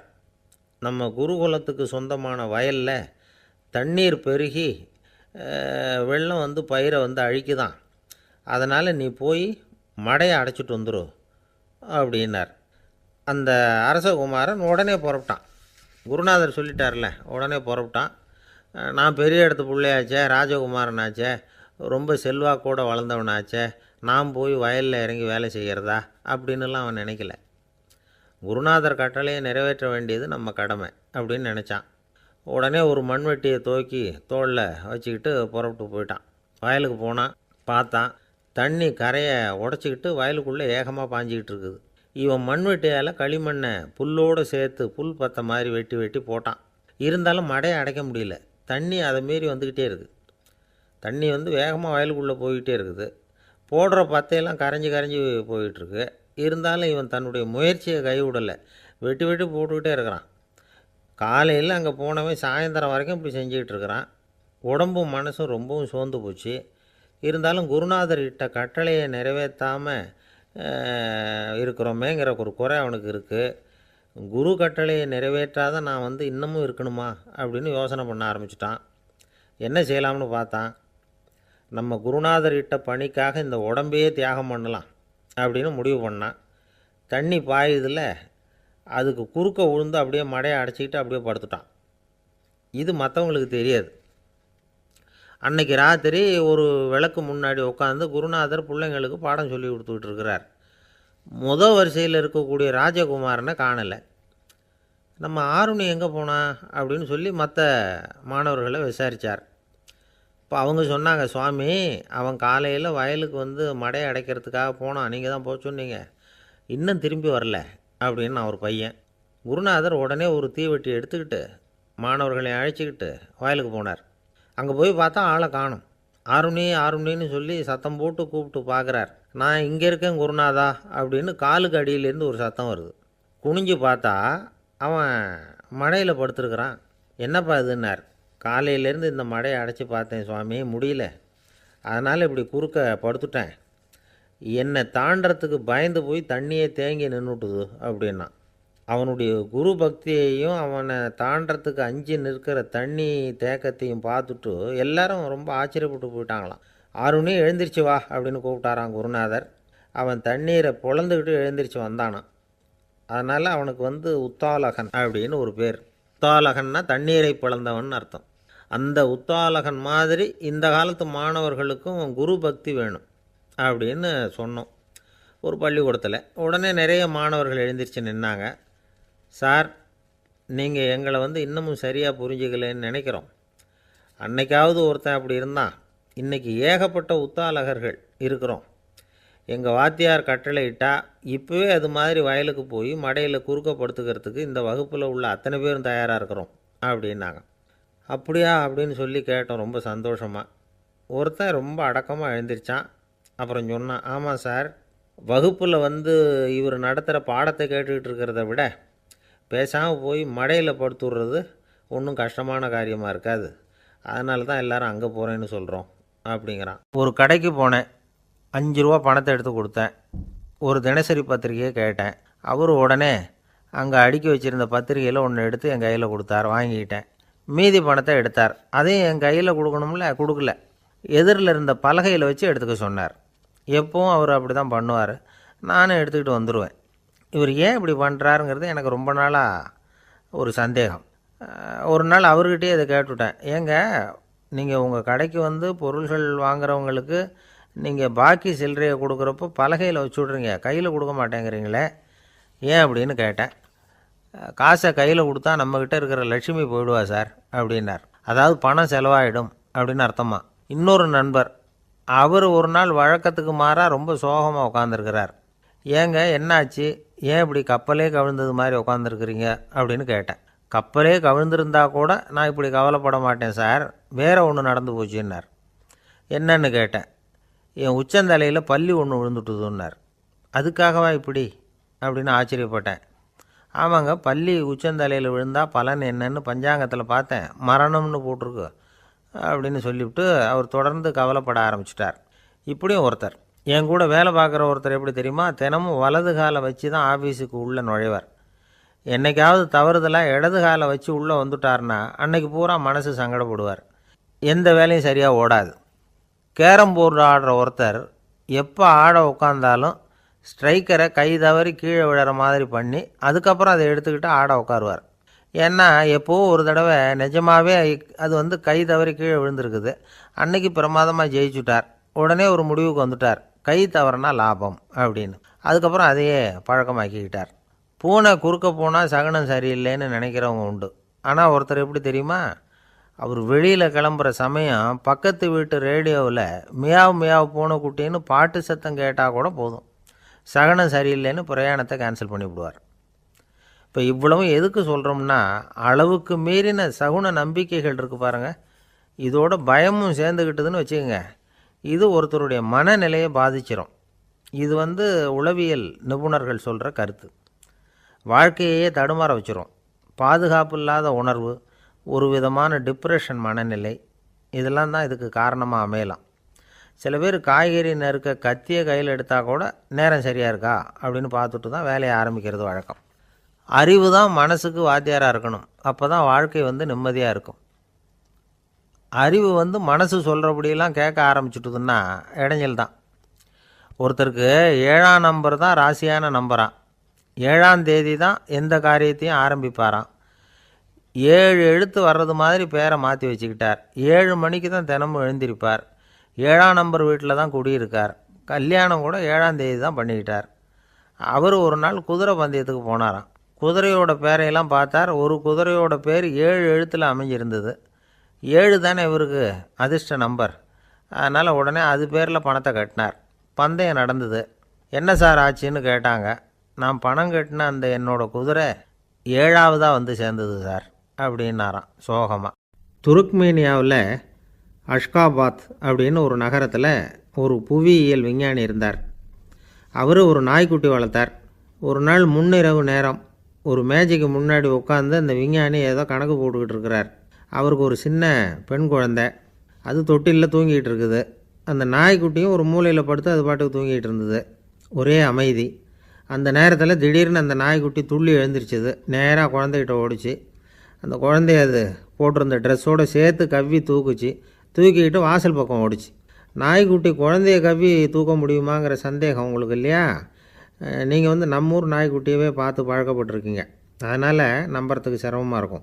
அந்த ஊர்லெலாம் அது ரொம்ப ஸ்ட்ராங்காக இருக்கும். ஒரு ஏதோ கண்ணுக்குட்டி மாதிரி இருக்கும். விஞ்ஞானி அதை பார்த்துட்டார். உடனே அந்த நாய்க்கு வெறி பிடிச்சிட்டுதுன்னு முடிவு பண்ணிவிட்டு தன்னோட கை துப்பாக்கி எடுத்துக்கிட்டு ஓடி வந்தார். அவர் வெளியில் நாய்க்குட்டி எங்கே அப்படின்னு பார்த்து தேடுறார். அந்த நேரத்தில் அந்த வீடு இடிஞ்சு விழுது. காரணம் பூமி அதிர்ச்சி. இப்படி பூமி அதிர்ச்சி உண்டாக போகுதுங்கிறது அந்த நாய்க்குட்டிக்கு முன்னாடியே தெரிஞ்சு போச்சு. அதுதான் குழந்தைய தூக்கிட்டு வெளியில் ஓடி வந்திருக்குது. அது மூலமாக அந்த குடும்பத்தையே காப்பாற்றியிருக்குது அந்த நாய்க்குட்டி. இந்த சம்பவம் நடக்கிறதுக்கு 3 நாளைக்கு முன்னாடியே சில பிராணிகளுக்கு இப்படி நடக்க போகுதுங்கிறது தெரிஞ்சிருக்குதான். ஆமாம், அந்த நகரத்தில் 3 நாளைக்கு முன்னாடியே பாம்பு, பல்லி இதெல்லாம் அது தங்கியிருந்த வலையை விட்டு வெளியில் ஓடி வந்துட்டுது. அதே மாதிரி அங்கே இருந்த புறாவெல்லாம் பறந்து போயிடுச்சான். இதே மாதிரி யுகோஸ்லோவியாவில் கூட ஒரு நகரம், அங்கே ஒரு நாள் ராத்திரி ஒரு மிருக காட்சி சாலையில் திடீர்னு ஒரு பெரிய கலவரம், கூச்சல், குழப்பம். அங்கே இருந்த கழுதை, புலி, யானை, பறவை எல்லாம் கண்ணாபின்னான்னு கத்த ஆரம்பிச்சுட்டுது. நீர் யானை அதுக்குன்னு போடப்பட்டிருந்த தடுப்பையே தாண்டி குதித்து வெளியில் வந்துட்டு தான். மறுநாள் தான் எல்லாருக்கும் விஷயம் புரிஞ்சுது. அடுத்த நாள் காலையில் அங்கே பூமி அதிர்ச்சி உண்டாயிட்டுது. இப்போ பாருங்கள், அதாவது மனுஷனை போய் தீர்க்க தரிசி அது இதுன்னு சொல்லிகிட்டு இருக்கிறோம். இவனை விட அது பரவாயில்லைன்னு தோணுது. அதாவது மிருகங்கள் ஒன்று நடக்க போகுதுங்கிறத முன்னாடியே புரிஞ்சுக்குதே. சரி, இதெல்லாம் எப்படி அது முன்கூட்டி புரிஞ்சுக்குது? அதுதான் படைப்பு ரகசியம். அதை கண்டுபிடிக்கிறதுக்கு தான் மனுஷன் ஆராய்ச்சி பண்ணிகிட்டு இருக்கிறான். விஞ்ஞானிகளோட ஆராய்ச்சியெல்லாம் ஒரு பக்கம் இருக்கட்டும், வீட்டுக்குள்ளேயே சில ஆராய்ச்சி பண்ணி பாருங்களேன். இப்போ சில யோசனை சொல்லி அதை சோதனை பண்ணி பாருங்க அப்படின்னு ஒருத்தர் சொன்னாராம். அதாவது இப்போ மழை வருமா வராதா அப்படின்னு தெரிஞ்சுக்கணுமா, உடனே ஒரு பூனைக்குட்டி பின்னாடியே மெதுவாக போய் அது என்ன செய்யுதுன்னு கவனித்து பார்க்கணும். பூனைக்குட்டி தன்னோட பாதத்தினால சுகத்தில் அப்படி கீறிக்கிட்டு இருக்கும். அப்படி கீறினா கண்டிப்பாக மழை வரும். சில சமயம் பூனைக்குட்டி அப்படி மல்லாந்து படுத்துக்கிட்டு பாதத்தை உயர தூக்கும், அப்படியும் எப்படியும் புரளும். இப்படி செஞ்சதுன்னா அன்னைக்கும் மழை இருக்காது. அதனால் முன்னாடி இருந்தது மழை வர்றதுக்கு அறிகுறி, இது மழை இல்லைங்கிறதுக்கு அறிகுறி. பறவைகள் பிராணிகள் இதுகளோட நடவடிக்கைகளை பார்த்துட்டு அதையெல்லாம் அடிப்படையாக வச்சு தான் காலநிலையை கண்டுபிடிக்கிற கருவிகளை கண்டுபிடிச்சிருக்கிறாங்க. வாத்து இருக்குல்ல, சில சமயம் தன்னோட அழகை தன்னோட இறகுகளில் அப்படியே புதைச்சிக்கும். அப்படி செஞ்சால் குளிர்காலம் வரப்போகுதுன்னு அர்த்தம். பருவநிலை குளிராக மாறப்போகுதுங்கிறதுக்கு இதுதான் அறிகுறி. சிட்டுக்குருவி இருக்குதுல்ல, அதெல்லாம் புழுதியில் உழுந்து புரளும், சிறகுகளை படபடன்னு அடிச்சுக்கும். அப்படி செஞ்சால் மழை வரப்போகுதுன்னு அர்த்தம். ஒன்று மட்டும் நாம் நல்லா தெரிஞ்சுக்கணும், இயற்கையின் சீற்றம்னு சொல்கிறோம் இல்லையா, இயற்கை ஏன் நம்ம மேலே கோவப்படுது? இயற்கையை நாம் அனுசரித்து போகிறதில்ல, அதனால் கோவப்படுது. காடுகளை அழிக்கப்படாது, விலங்குகளை கொல்லக்கூடாது, இயற்கை ஏற்படுத்தி வச்சுருக்கிற சமநிலையை கெடுக்கக்கூடாது. அதை புரிஞ்சுக்கிட்டு வாழ்ந்தோம்னா பூமியும் நடுங்காது, நாமளும் நடுங்க வேண்டிய அவசியம் இருக்காது. ஒருத்தர் இருந்தார், சாராய கடைக்கு போனாராம், நிறைய சாப்பிட்டார். அப்புறம் சொன்னார், இது ரொம்ப அற்புதமான சரக்கு போல் இருக்குது, உள்ளே போன உடனே இந்த பூமியே நடுங்கிறது மாதிரி இருக்குது எனக்கு அப்படின்னாராம். இதுக்கு கடைக்காரர் சொல்லியிருக்கார், நீங்கள் சாப்பிட்டது வெறும் பச்சை தண்ணி தாங்க, இப்போ ஏற்பட்டிருக்கிறது நிஜம் பூமி அதிர்ச்சி அப்படின்னாராம். ஒரு ராஜா இருந்தார், நாடு பூராவும் நிறைய மரங்களை நட்டு வளர்க்கணுங்கிறது அவரோட ஆசை. தானே அதுக்கு முன்மாதிரியாக இருக்கணும்னு நினச்சார். அரண்மனையை சுற்றி மரங்களை நட்டு வளர்த்தார். இதை பார்த்துட்டு ஜனங்களும் அவங்கவுங்க வீட்டை சுற்றி மரக்கன்றுகளை நட்டு வளர்த்தாங்க. கொஞ்ச காலத்தில் ஊர் பூரா பசுமையாக மாறிச்சு, எல்லாருக்கும் சந்தோஷமாக இருந்தது. இது ஒரு பக்கம் இருக்கட்டும், இப்போ நான் சொல்ல போகிற கதை வேறு. அதாவது அந்த ராஜா ஒரு நாள் தன்னுடைய அரண்மனையை சுற்றி இருக்கிற விதவிதமான மரங்களை எல்லாம் போய் பார்த்தார். எப்படி இருக்கிறீங்க அப்படின்னு ஒவ்வொரு மரத்துக்கிட்டையும் விசாரித்தாராம். எந்த மரமும் சந்தோஷமாக இருக்கிறதா தெரியல. அதுக்கும் மனசில் ஒரு குறை. முதல்ல ஆலமரத்துக்கிட்ட போனார். அது சொல்லிச்சு, மண்ணா நான் நல்லா பெருசாக வளர்ந்துருக்கிறேன், அடர்த்தியாக இருக்கிறேன், கிளையெல்லாம் 4 பக்கமும் நல்லா படர்ந்து தான் இருக்குது, இருந்தாலும் எந்த பிரயோஜனமும் இருக்கிறதா தெரியல எனக்கு. என்னுடைய பழம்லாம் ரொம்ப சின்னதாக இருக்குது, என் கண்ணுக்கு சரியாக புலப்பட மாட்டேங்குது. நான் இருக்கிற சைஸுக்கு என்னுடைய கிளையில் இருக்கிற பழம்லாம் எவ்வளோ பெருசாக இருக்கணும், அது இத்தினூண்டு இருக்கிறது எனக்கு பெரிய அவமானமாக இருக்குது. இப்படி இங்கே நின்றுக்கிட்டு இருக்கிறதே ரொம்ப கூச்சமாக இருக்குது. ஒரு நல்ல புயல் வந்ததுன்னா பேசாமல் சாஞ்சு விடலாமான்னு பார்க்குறேன் அப்படின்னு புலம்புது ஆலமரம். சரி இருக்கட்டும்னு நினச்சிக்கிட்டு ராஜா அடுத்தபடியாக ஒரு அத்தி மரத்துக்கிட்ட போனார். அதுவும் புலம்ப ஆரம்பிச்சுட்டுது. நான் கூட பெரிய மரம்தான், இல்லை இலையெல்லாம் அழகாக தான் இருக்குது, பழம் அழகாக இருக்குது, இருந்தாலும் உள்ள விஷயம் இல்லையே, அத்தி பழத்தை புட்டு பார்த்தா அத்தனையும் சொத்தை அப்படின்னு பழமொழியே உண்டாயிட்டுதே, இப்படி ஒரு கெட்ட பேரோடு நான் இருக்கணுமா அப்படின்னு புலம்புது அது. சரி இது இருக்கட்டும் அப்படின்னு சொல்லி அடுத்தபடியாக வேப்ப மரத்துக்கிட்ட போனார். அது தன்னுடைய வேதனையை வெளியிட்டது. எனக்கு எவ்வளவோ மருத்துவ குணங்கள்லாம் இருக்கிறதா சொல்லிக்கிறாங்க, இருந்தாலும் என்ன பிரயோஜனம், என்னுடைய பழத்தை மனிதர்கள் யாரும் விரும்பி சாப்பிட்றது இல்லையே அப்படின்னுது. ராஜா அடுத்தாப்புல இருந்த ஒரு பனை மரத்துக்கிட்ட போனார். நான் நல்லா உயரமாக தான் வளர்ந்துருக்கிறேன், மற்ற மரங்கள்லாம் என்னை அண்ணாந்து தான் பார்க்கணும், இருந்தாலும் என்கிட்ட நிழலுக்காக யாரும் ஒதுங்கிறது இல்லையே அப்படின்னுது. என்ன இது எல்லா மரமும் இப்படி திருப்தி இல்லாமல் இருந்துக்கிட்டு இருக்குதே அப்படின்னு நினச்சிக்கிட்டே ராஜா அடுத்தபடியாக அங்கே இருந்த ஒரு பைன் மரத்துக்கிட்ட போனார். அழகாக உயரமாக பசுமையாக தான் இருந்தது, ஆனால் பழமோ பூவோ கிடையாது. அதை நினச்சி அது வருத்தப்பட்டுக்கிட்டு இருக்குது.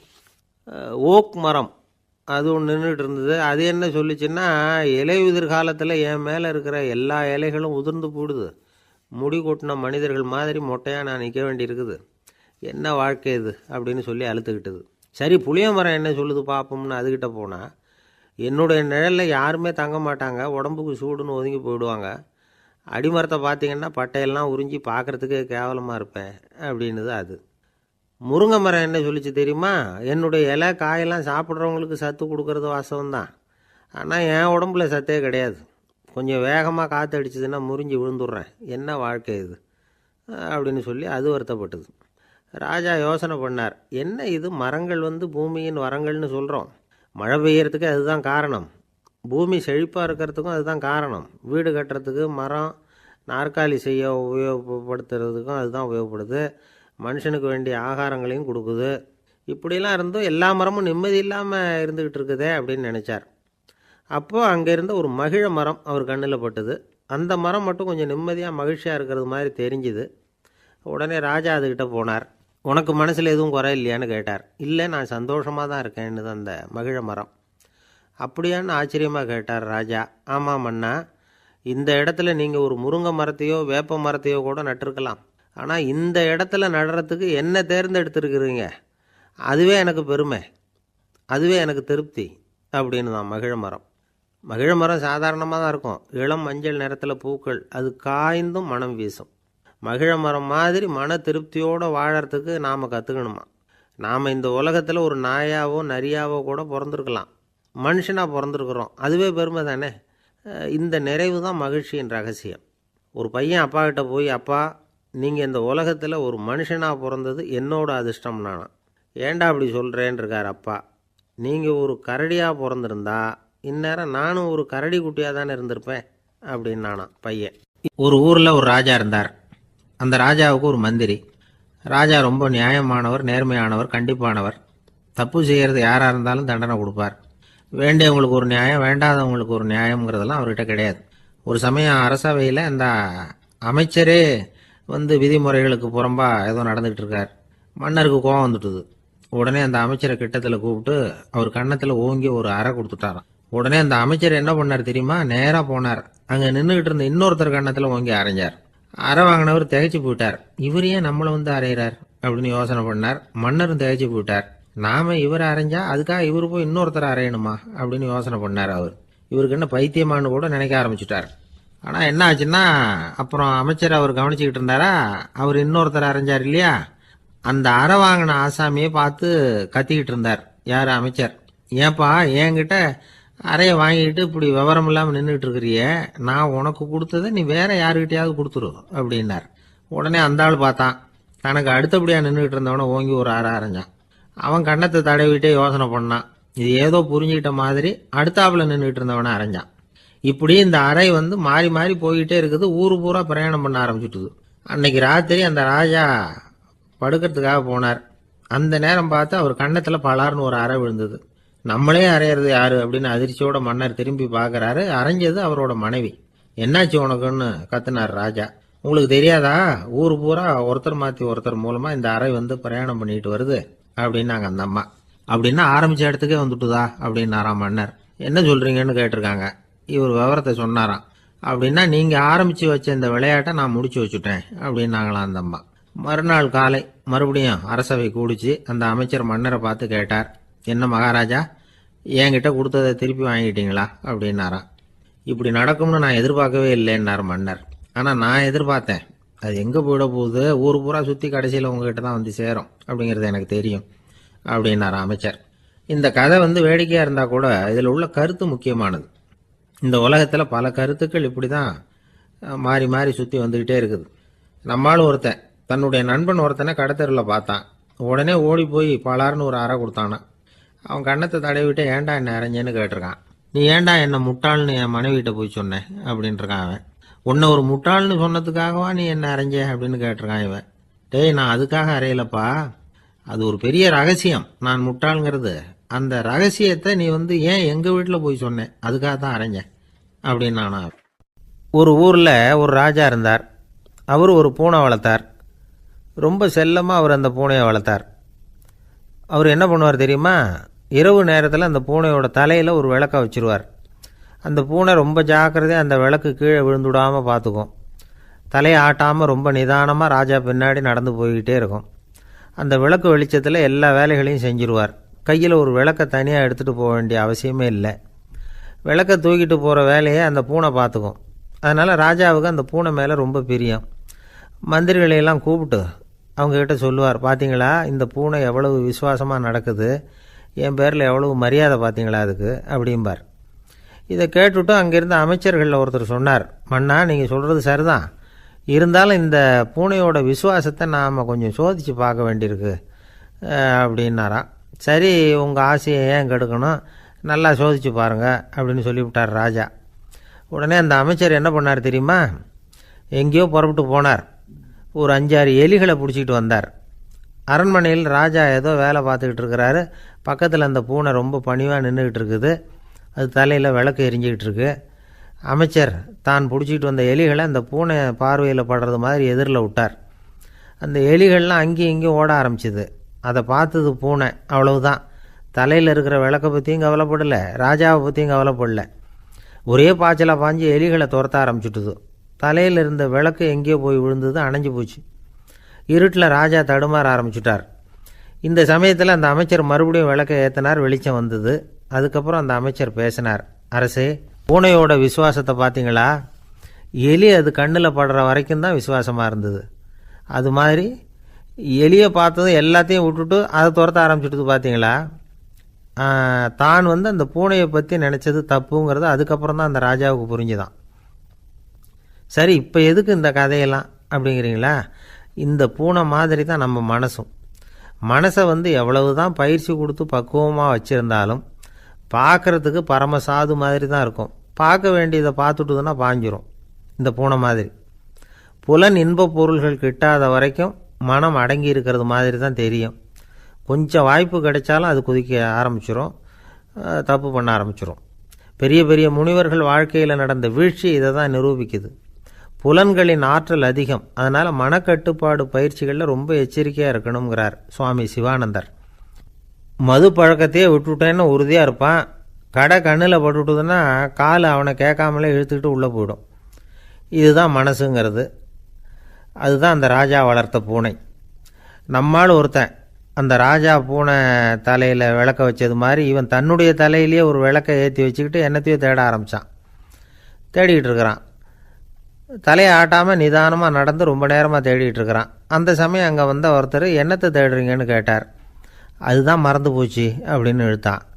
சரி, கொஞ்சம் இப்படி உட்காருங்க, ஞாபகம் வந்ததும் தேட ஆரம்பிக்கலாம் அப்படின்னார் அவர்.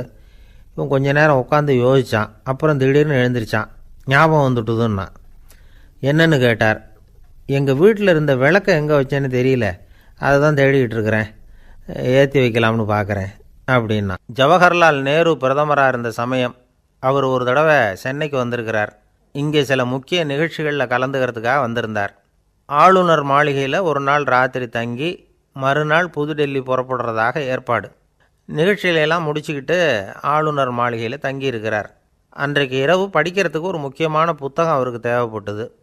அந்த சமயத்தில் உலக அளவில் ஒரு முக்கியமான பொருளாதாரம் சம்பந்தமான ஒரு புத்தகம் வெளியாகி இருக்கிற விஷயம் அவருக்கு தெரியும். அந்த புத்தகம் மெட்ராஸுக்கு வந்திருக்குமா, அது இங்கே கிடைக்குமா அப்படின்னு விசாரிச்சிருக்கிறார் நேருஜி. அவர் இப்படி கேட்ட உடனே அங்கே இருந்தவங்கெல்லாம் ரொம்ப பரபரப்பாக செயல்பட ஆரம்பிச்சுட்டாங்க. முக்கியமான இடங்கள்ல எல்லாம் விசாரிச்சிருக்கிறாங்க அந்த புத்தகம் உங்கள்கிட்ட இருக்கான்னு. சென்னையில் உள்ள கன்னிமாரா நூல் நிலையத்துக்கு எப்படியும் அந்த புத்தகம் வந்திருக்கணும் அப்படின்னு ஒரு நம்பிக்கை. அங்கே விசாரித்தாங்க. அந்த புத்தகம் 2 நாளைக்கு முன்னாடி தான் அங்கே வந்திருக்குது அப்படிங்கிற விஷயம் தெரிஞ்சுது. உடனே எல்லோரும் அங்கே ஓடினாங்க. அவங்களுக்கு இன்னொரு சந்தேகம். புத்தகம் வந்திருக்கு சரி, அது இந்த சமயத்தில் வேறு யாரும் படிக்கிறதுக்கு எடுத்துகிட்டு போயிருக்கக்கூடாதே அப்படிங்கிற சந்தேகம் இருந்தாலும் மனசுக்குள்ளே ஒரு தைரியம். இப்படி ஒரு புத்தகம் வெளிவந்திருக்கிற விஷயமே நேருஜி சொல்லி தான் நமக்கே தெரியும். அதுவும் இல்லாமல் உலக பொருளாதாரம் சம்பந்தமான ஏதோ ஒரு புத்தகம் அது. அதை போய் இந்த நேரத்தில் அவ்வளவு ஆர்வமாக யார் எடுத்துகிட்டு போயிட போகிறாங்க அப்படிங்கிற தைரியம். இந்த தைரியத்தோடு அந்த நூல் நிலையத்துக்கு ஓடினாங்க. புத்தகத்தை தேடினா அது கிடைக்கல. யாரோ எடுத்துகிட்டு போயிருக்கிறாங்க. நேருவுக்கு மட்டுமே தெரிஞ்சிருந்த அந்த புத்தகம் பற்றின விஷயம் சென்னையில் வேற ஒருத்தருக்கும் தெரிஞ்சிருக்குது. உடனே எல்லாரும் பரபரப்பாக அதுக்குன்னு இருக்கிற ரிஜிஸ்டர் இருக்குல்ல, பதிவேடு, அதை புரட்டி பார்க்குறாங்க யார் எடுத்துகிட்டு போகிறாங்கன்னு தெரிஞ்சுக்கிறதுக்காக. எடுத்துகிட்டு போனவங்க அதில் கையெழுத்து போட்டிருப்பாங்கல்ல, அதை பார்த்து யாருன்னு தெரிஞ்சுக்கலாம் அப்படிங்கிறதுக்காக தான் அதை புரட்டுறாங்க. அதோ அந்த புத்தகத்தோட பேர் பக்கத்தில் அதை எடுத்துக்கிட்டு போனவங்க கையெழுத்து உத்து பார்க்குறாங்க எல்லாரும். அதில் போட்டிருக்குது பேர் CN அண்ணாதுரை அப்படின்னு எழுதியிருந்தது. அவர் தான் பேரறிஞர் அண்ணா. நேரு படிக்க விரும்பின ஒரு புத்தகத்தை அதே நேரம் படிக்க விரும்பின இன்னொரு தலைவர் இவர். படிக்கிறதுல அவருக்கு இருந்த ஆர்வத்தை நாம் தெரிஞ்சுக்கணும்னா அதுக்கு எவ்வளவோ சம்பவங்கள் இருக்குது. கடைசி காலத்தில் அவர் அடையாறு மருத்துவமனையில் படுத்திருக்கிறார். அவருக்கு ஒரு முக்கியமான அறுவை சிகிச்சை செய்ய வேண்டியிருக்குது அவசரமாக. அமெரிக்காவிலேருந்து டாக்டர் மில்லர் வந்திருக்கிறார். அவர்கிட்ட கேட்குறார், டாக்டர் நாளைக்கே அறுவை சிகிச்சை செய்ய போகிறீங்களா அப்படின்னு. ஆமாங்கிறார் டாக்டர் மில்லர். நாளைக்கு மறுநாள் செஞ்சுக்கிறேனே அப்படின்னாரான் அண்ணா. ஏன் ஏதாவது நாள் பார்க்குறீங்களான்னு கேட்டிருக்கார். இல்லை, ஒரு புத்தகத்தை படிச்சுக்கிட்டு இருக்கிறேன், அதை நாளைக்குள்ளே முடிச்சிருவேன், அதுக்கப்புறம் நான் இறந்தாலும் கவலை இல்லை அப்படின்னாரான் இவர். அவர் தான் அறிஞர் அண்ணா. சங்ககால நூல்கள்லேருந்து சமீபத்தில் வந்த நூல்கள் வரைக்கும் எல்லாம் அவர் படிச்சிருக்கிறார். ஒரு திருமண விழாவில் அவர் பேசும்பொழுது சொன்ன விஷயம் இது. சங்க காலத்தில் காதலியை மணக்க விரும்புகிறவனுக்கு அவனுடைய தந்தை வீர சோதனைகள்லாம் வைப்பார். போய் புலிப்பல் கொண்டுக்கிட்டு வா, அப்போ தான் என் பொண்ணை கொடுப்பேன் அப்படின்னு சொல்லுவார். காதலன் உடனே காட்டுக்கு போவான், ஒரு புலியை கொன்று அதனுடைய பல்லை கொண்டுகிட்டு வருவான். அதை வீர பதக்கத்தில் பதிச்சு அவனுக்கு மாமனார் சூட்டுவார் கல்யாண சமயத்தில். இப்போலாம் காதலன் கிட்ட அப்படி சொல்ல முடியாது. இப்போலாம் காதலன்கிட்ட காட்டுக்கு போய் புலிப்பல் கொண்டுகிட்டு வான்னு யாராவது சொன்னால் புலி தான் மாப்பிள்ளையாக வந்து சேரும் அப்படின்னார். ஒரு இலக்கிய கூட்டம் ஏற்பாடு பண்ணியிருக்கிறோம், நீங்கள் அவசியம் வந்து அதில் பேசணும் அப்படின்னு கேட்டுக்கிட்டார் ஒருத்தர். வேணாங்க, 4 பேருக்கு முன்னாடி வந்து நிற்கிறதுனா எனக்கு ரொம்ப கூச்சமாக இருக்கும் அப்படின்னார் இவர். ஏன் சார் இன்னமும் குழந்த மாதிரி கூச்சப்படுறீங்களே அப்படின்னார் அவர் ஒரு மாதிரியாக சமாளித்து அனுப்பி வச்சுட்டு அதுக்கப்புறம் அதை பற்றி இவர் யோசித்து பார்த்துருக்கார். சில நிபுணர்கள் எழுதியிருக்கிறத படித்தும் பார்த்துருக்கிறார். மனோதத்துவ நிபுணர்கள் என்ன சொல்கிறாங்க தெரியுமா? 10லேருந்து 20% குழந்தைகள் பிறக்கிறப்பவே கூச்ச சுபாவம் கொண்டதாக தான் இருக்குதாம். ஒரு தாத்தா தன்னோட பேர பிள்ளைய ஆசையாக கூப்பிடுறார் விளையாட்டு காட்ட, அதை அழுதுகிட்டு ஓடி போகுது. ஒரு அம்மா தன்னோட பிள்ளைய பள்ளிக்கூடத்தில் சேர்க்கறதுக்காக கூப்பிட்டுக்கிட்டு போகிறாங்க. அந்த புள்ள அம்மாவோட முந்தானையில் ஒளிஞ்சிக்கிட்டு வெளில வரமாட்டேங்குது. இவங்களெல்லாம் எப்படி சமாளிக்கிறது? குழந்தைகளோட கூச்ச சுபாவத்தை போக்குறது எப்படி? இதுக்கு நிபுணர்கள் சில யோசனைகளை சொல்லியிருக்கிறாங்க. மற்றவங்களுக்கு முன்னாடி என் பையனுக்கு கூச்சம் ரொம்ப அதிகம் சார், மற்றவங்க பார்த்தா ரொம்ப வெக்கப்படுறான், இப்படி சொல்கிற அப்பாக்கள் உண்டு. என் பையன் புது மனுஷாலை பார்த்தா அட்டையாக ஒட்டிக்குவான் சார் அப்படின்னு சொல்கிற அப்பாக்களும் உண்டு. இப்படிலாம் குழந்தைகளுக்கு வந்து முத்திரை குத்துறது ரொம்ப தப்பான். புதுசாக யாராவது வீட்டுக்கு வந்தால் குழந்தை தானாக தன்னோட கூச்சத்தையும் பயத்தையும் போக்கிக்கிட்டு சகஜமாக மாறி வர்றதுக்கு வாய்ப்பு கொடுக்கணுமா.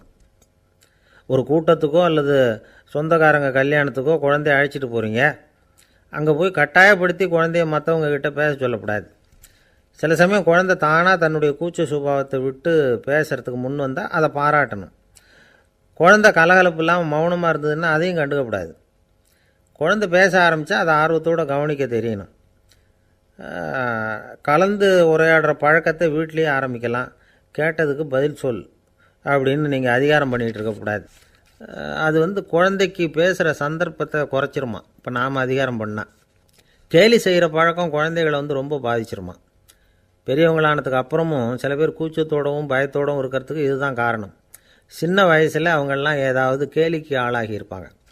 2வது குழந்தை மூத்த குழந்தைய வந்து கேலிக்கு ஆளாகிற சந்தர்ப்பங்களை கண்டு கேலி பண்ணினா அது இளம் நெஞ்சங்களை விட்டு நீங்கிறதே இல்லையா.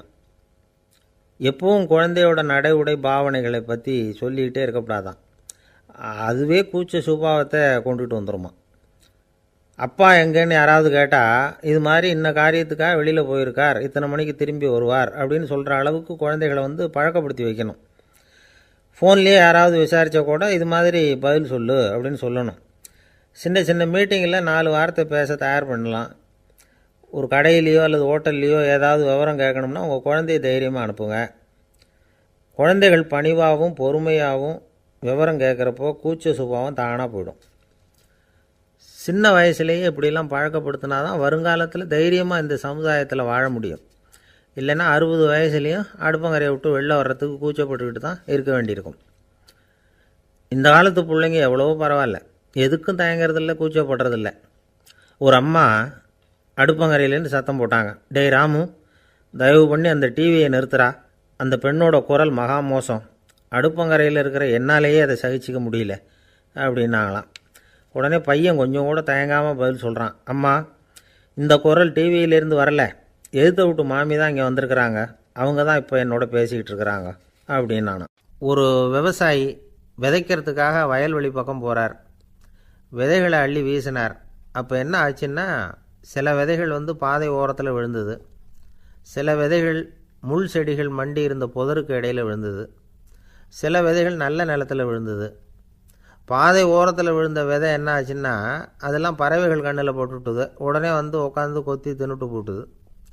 அதிகமாக மண் இல்லாத பாறை பகுதியில் விழுந்த விதையெல்லாம் லேசாக வேர் விட்டு முளைக்க ஆரம்பிச்சிது. அதுக்கப்புறம் வேர் கீழேயும் ஆழமாக போக முடியல, மேலேயும் சூரிய வெப்பம் அதிகம் தாங்க முடியல, எல்லாம் காஞ்சி கருகி போட்டுது. புதர் பகுதியில் சில விதைகள் விழுந்தது இல்லையா, முள் செடிகள் காடாக மண்டி போயிருந்தது. அதனால் முளைச்சி வர்ற செடிக்கு நெருக்கடி அதிகமாக போட்டுது, சரியாக வளர முடியல, விளைச்சலும் சரியாக இல்லை. நல்ல நிலத்தில் விழுந்த விதைகள் மட்டும் நல்லா முளைச்சிது, நல்லா வளர்ந்தது, விளைச்சலும் பிரமாதமாக இருந்தது. இந்த கதையை சொல்லிவிட்டு கேட்கச் செவியுள்ளோர் கேட்கட்டும் அப்படிங்கிறார் இயேசு பெருமான். ஆமாம், இயேசு கடலில் நின்ற படகு ஒன்றில் உட்காந்துருக்கிறார். கடற்கரையில் ஏராளமான மக்கள் உட்காந்துருக்கிறாங்க. அந்த சமயத்தில் தான் இயேசு ஓமைகள் மூலமாக மக்களுக்கு பல உண்மைகளை சொல்லிகிட்டு இருக்கிறார். மக்கள் அந்த கதையை கேட்டுட்டு ஒன்றும் புரியாமல் முழிக்கிறாங்க. அதை கவனித்த இயேசு அந்த ஓமையை விளக்க ஆரம்பித்தார். இதில் அந்த விதைக்கிறவர் தான் இறைவன். அவருடைய வார்த்தைகளை விதைக்கிறார். அந்த வார்த்தைகளை கேட்கிற மக்கள் அந்த விழுந்த விதைகள் மாதிரி 4 வகையானவர்கள். சில பேர் பாதை ஓரத்தில் விழுந்த விதைகள் மாதிரி. இறைவன் வார்த்தைகளை அவங்க கேட்குறாங்க. ஆனால் தீய எண்ணங்கள் செய்கைகள் மூலமாக விதைக்கப்பட்ட வார்த்தைகள் அழிஞ்சு போடுது. இறைவன் வார்த்தைகளை கேட்ட உடனே மகிழ்ந்து போய் உடனே சில பேர் அதை ஏற்றுக்கிறாங்க. இவங்கெல்லாம் அந்த பாறை பகுதியில் விழுந்த விதைகள் மாதிரி. அதனால் இவங்கெல்லாம் வேறு இல்லாதவங்க. கொஞ்ச காலத்துக்கு இறை வார்த்தைகளுக்கு கீழ்ப்படிந்து நடப்பாங்க.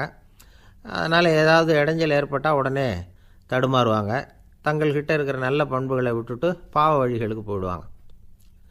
முள் செடிகளுக்கு இடையில் விழுந்த விதைகள் மாதிரி உள்ளவங்க யாருன்னா, இவங்களுக்கு உலக கவலை உண்டு, செல்வத்தின் மீது மயக்கம் உடையவர்கள்.